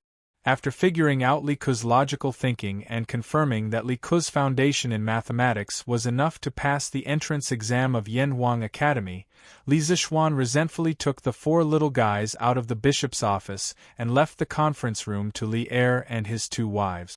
I hope old Li won't do such shameless things in my conference room, Li Zishuan thought to himself in an indecent manner. Brother Xiaoxian, where are we going to play? Changel hadn't left the palace for a long time and hadn't seen Li Zishuan for a long time. She happily followed Li Zishuan and looked up at him with her blushing face. Li Zishuan had always been very patient with Changel, a girl with bright eyes and white teeth. He smiled and replied, Let's go and see where Mr. Li and the others are first. Then I'll take you around for a stroll. Oh, by the way, Changel, didn't you look around earlier? Changel shook her head and said, Not yet. Father thought that the building we saw earlier was very grand, so he brought us in to wander around. Who knew that it would be so big inside? Later on, when we were tired from walking around, Father brought us to that room to rest. Not long after, Brother Xiaoxian, you came. Oh, so that's how it is. Then I'll take you to see some interesting things in the library. Li Zishuan thought for a while and smiled. Yes, yes. Oh right, Brother Xiaoxian, why didn't Sister Lan come with you today? Oh her. She's not familiar with old Mr. Li and the rest, so she didn't come with us. Here, this is Yanhuang College's library. What do you think? Isn't it grand? After finding Li Gang and the others who were enjoying the cool air under a pavilion in the academy, Li Zishuan informed a few of the old gentlemen before bringing the 4 second generations to tour the academy. At this moment, he was a bit like a tour guide in his previous life.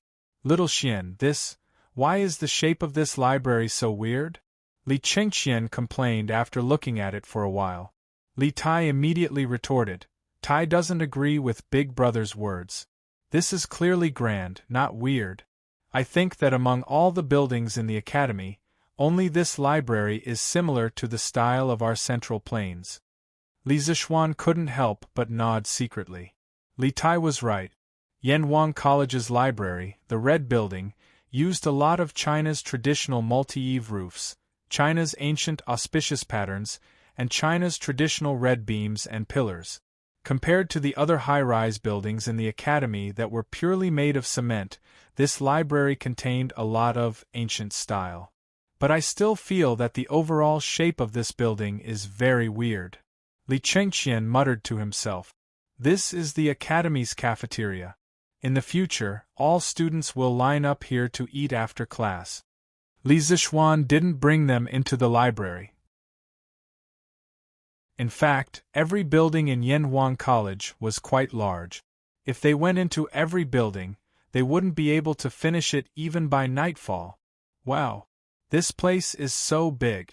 Brother Xiaoxian, how many people can eat here at the same time? Looking at the spacious and bright cafeteria with large glass doors and windows, Chang'e couldn't help but exclaim.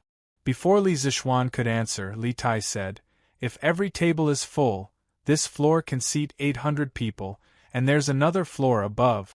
So, this building can completely satisfy the needs of the entire academy's teachers and students." The little fatty obviously didn't work for nothing in Yunshan for the past 2 months. What he said was reasonable and methodical. Wow! It can actually accommodate so many people. How many students will the academy recruit this time? Chang'e's eyes lit up when she heard this, and she asked again.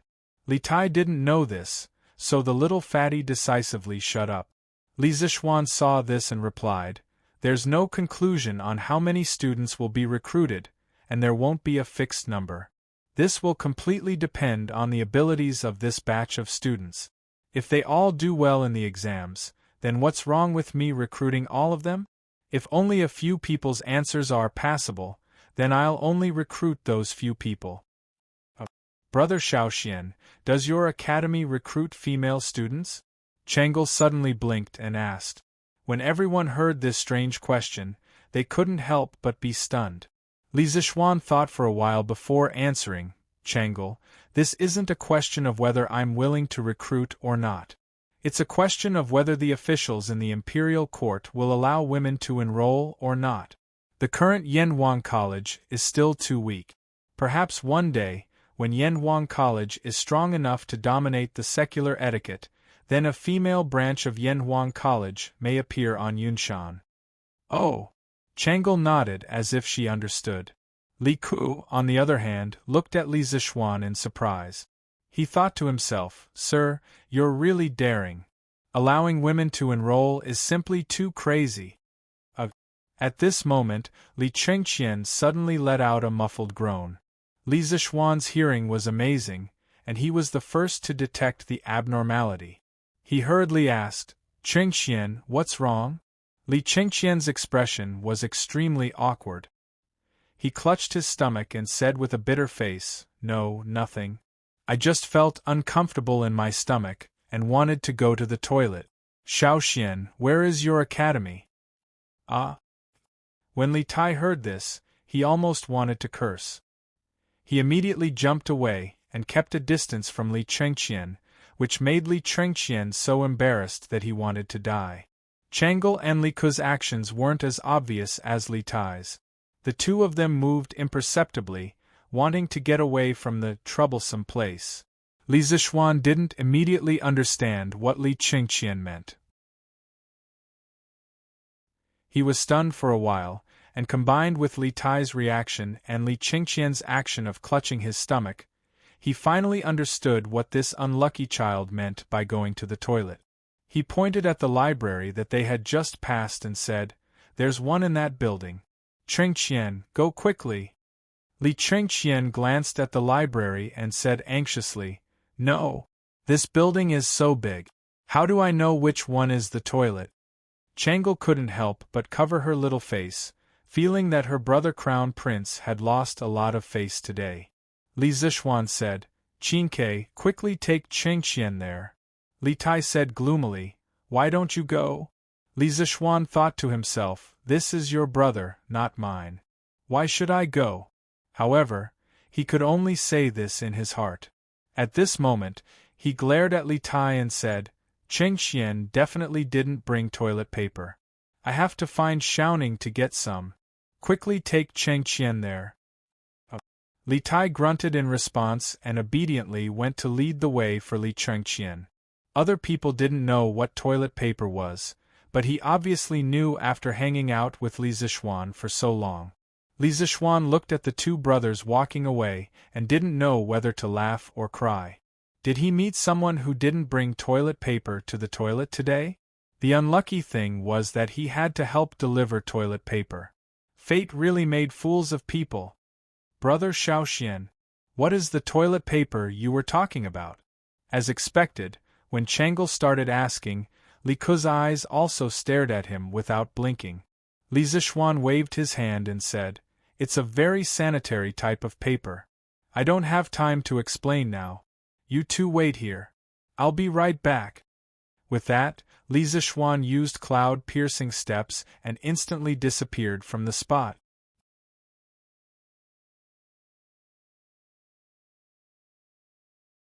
Chapter 637. I've long heard that you've become a martial Dao master. Looks like it's true. Looking in the direction Li Zishuan left, Li Ke couldn't help but fall into a daze. He was also very interested in martial arts, so after seeing Li Zishuan's amazing speed, he couldn't help but yearn for it. Does third brother want to learn martial arts from brother Xiaoxian too? At first, Chang'e was also attracted by Li Zishuan's graceful movements. However, when she came back to her senses, she realized that Li Ke was still in a daze. She thought for a moment and guessed what Li Ke was thinking. Hence, she tugged at Li Ke's sleeve and asked, Cough cough. That's not true. Third brother, learning martial arts from General Dugu is pretty good too. Li Ke quickly came back to his senses and tried to cover it up. After knowing that he liked martial arts, Li Er arranged for Dugu Xian to be his martial arts master.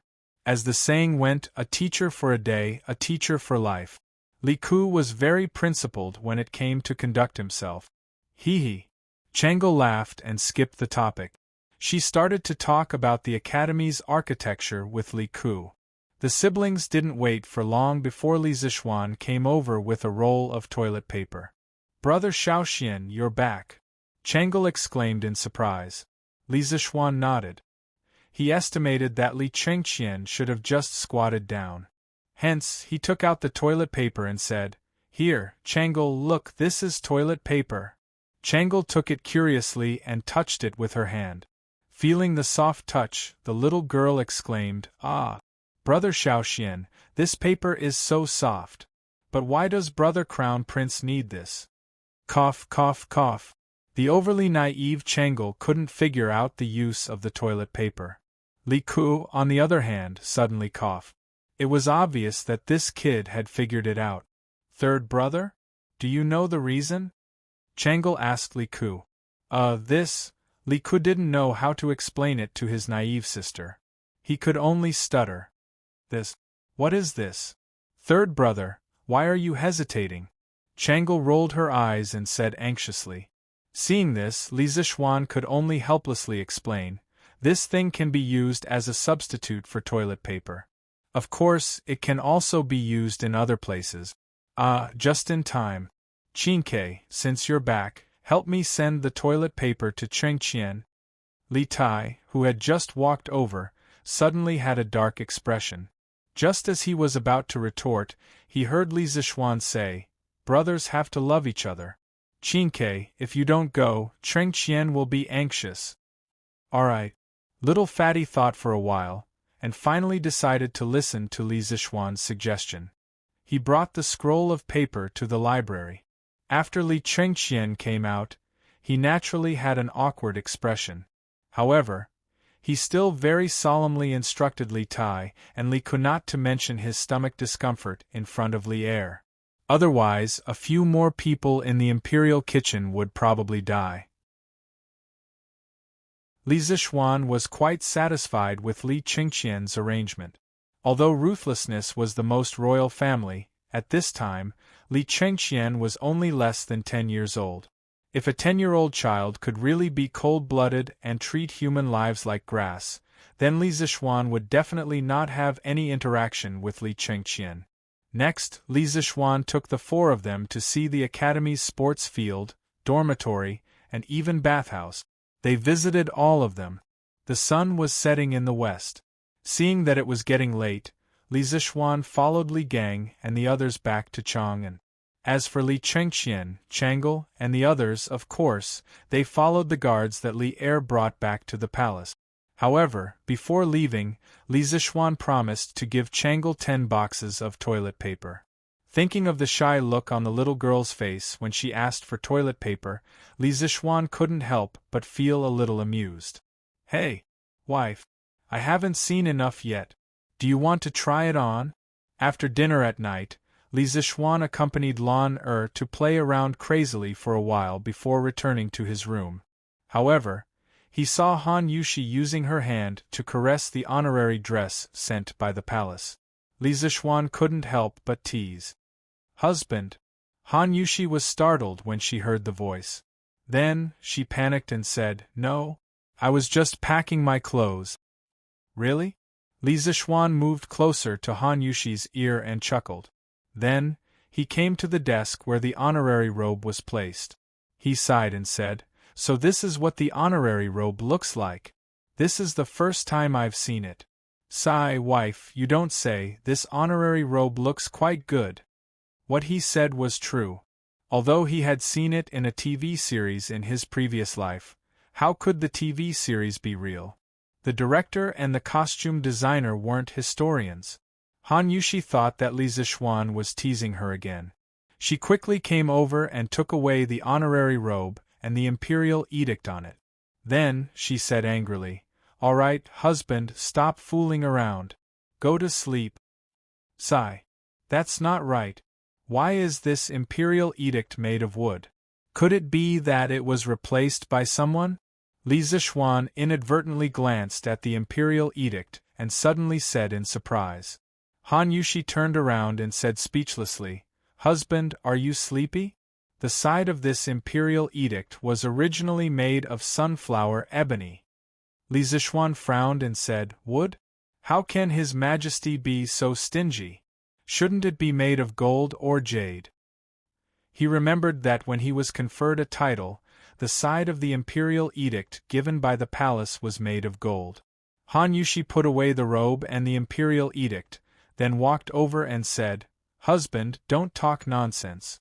His Majesty gave me a 6th rank official.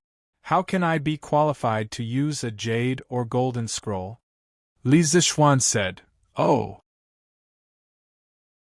He really didn't know anything about this, so he asked, "Then, wife, do you know what rank of honorary title one needs to use a golden or jade scroll?" Han Yushi didn't know why Li Zixuan had to get to the bottom of this matter. She thought for a while and replied, "It should be above the 3rd rank, right? I'm not very sure about the specifics. Under normal circumstances, a 1st-rank madam would use a jade scroll, a 2nd-rank madam would use a rhinoceros horn scroll, a 3rd-rank and 4th-rank virtuous and respectful person would use a golden scroll, a 5th-rank pleasant person would use a horn scroll, a 6th-rank and 7th-rank official would use a sunflower ebony scroll, and a 8th-rank and 9th-rank official would also use a sunflower ebony scroll." The room fell into silence. Then, Li Zixuan said firmly, "Okay. I'll help you get a 3rd-rank honorary title later." Han Yushi was shocked. She hurriedly said, "Husband, this 3rd-rank honorary title is not a joke. Besides, I don't care about the rank of the honorary title. As long as I can stay by your side, I'm willing even if I'm a commoner." Li Zixuan's heart warmed, but he smiled mischievously and said, "Hee. Whether you care or not, we'll talk about it later. It's late now. Wife, shouldn't we go to bed?" You're tuning in to the Phoenix Nights YouTube channel. Don't forget to subscribe and join us on this journey to catch the most captivating stories.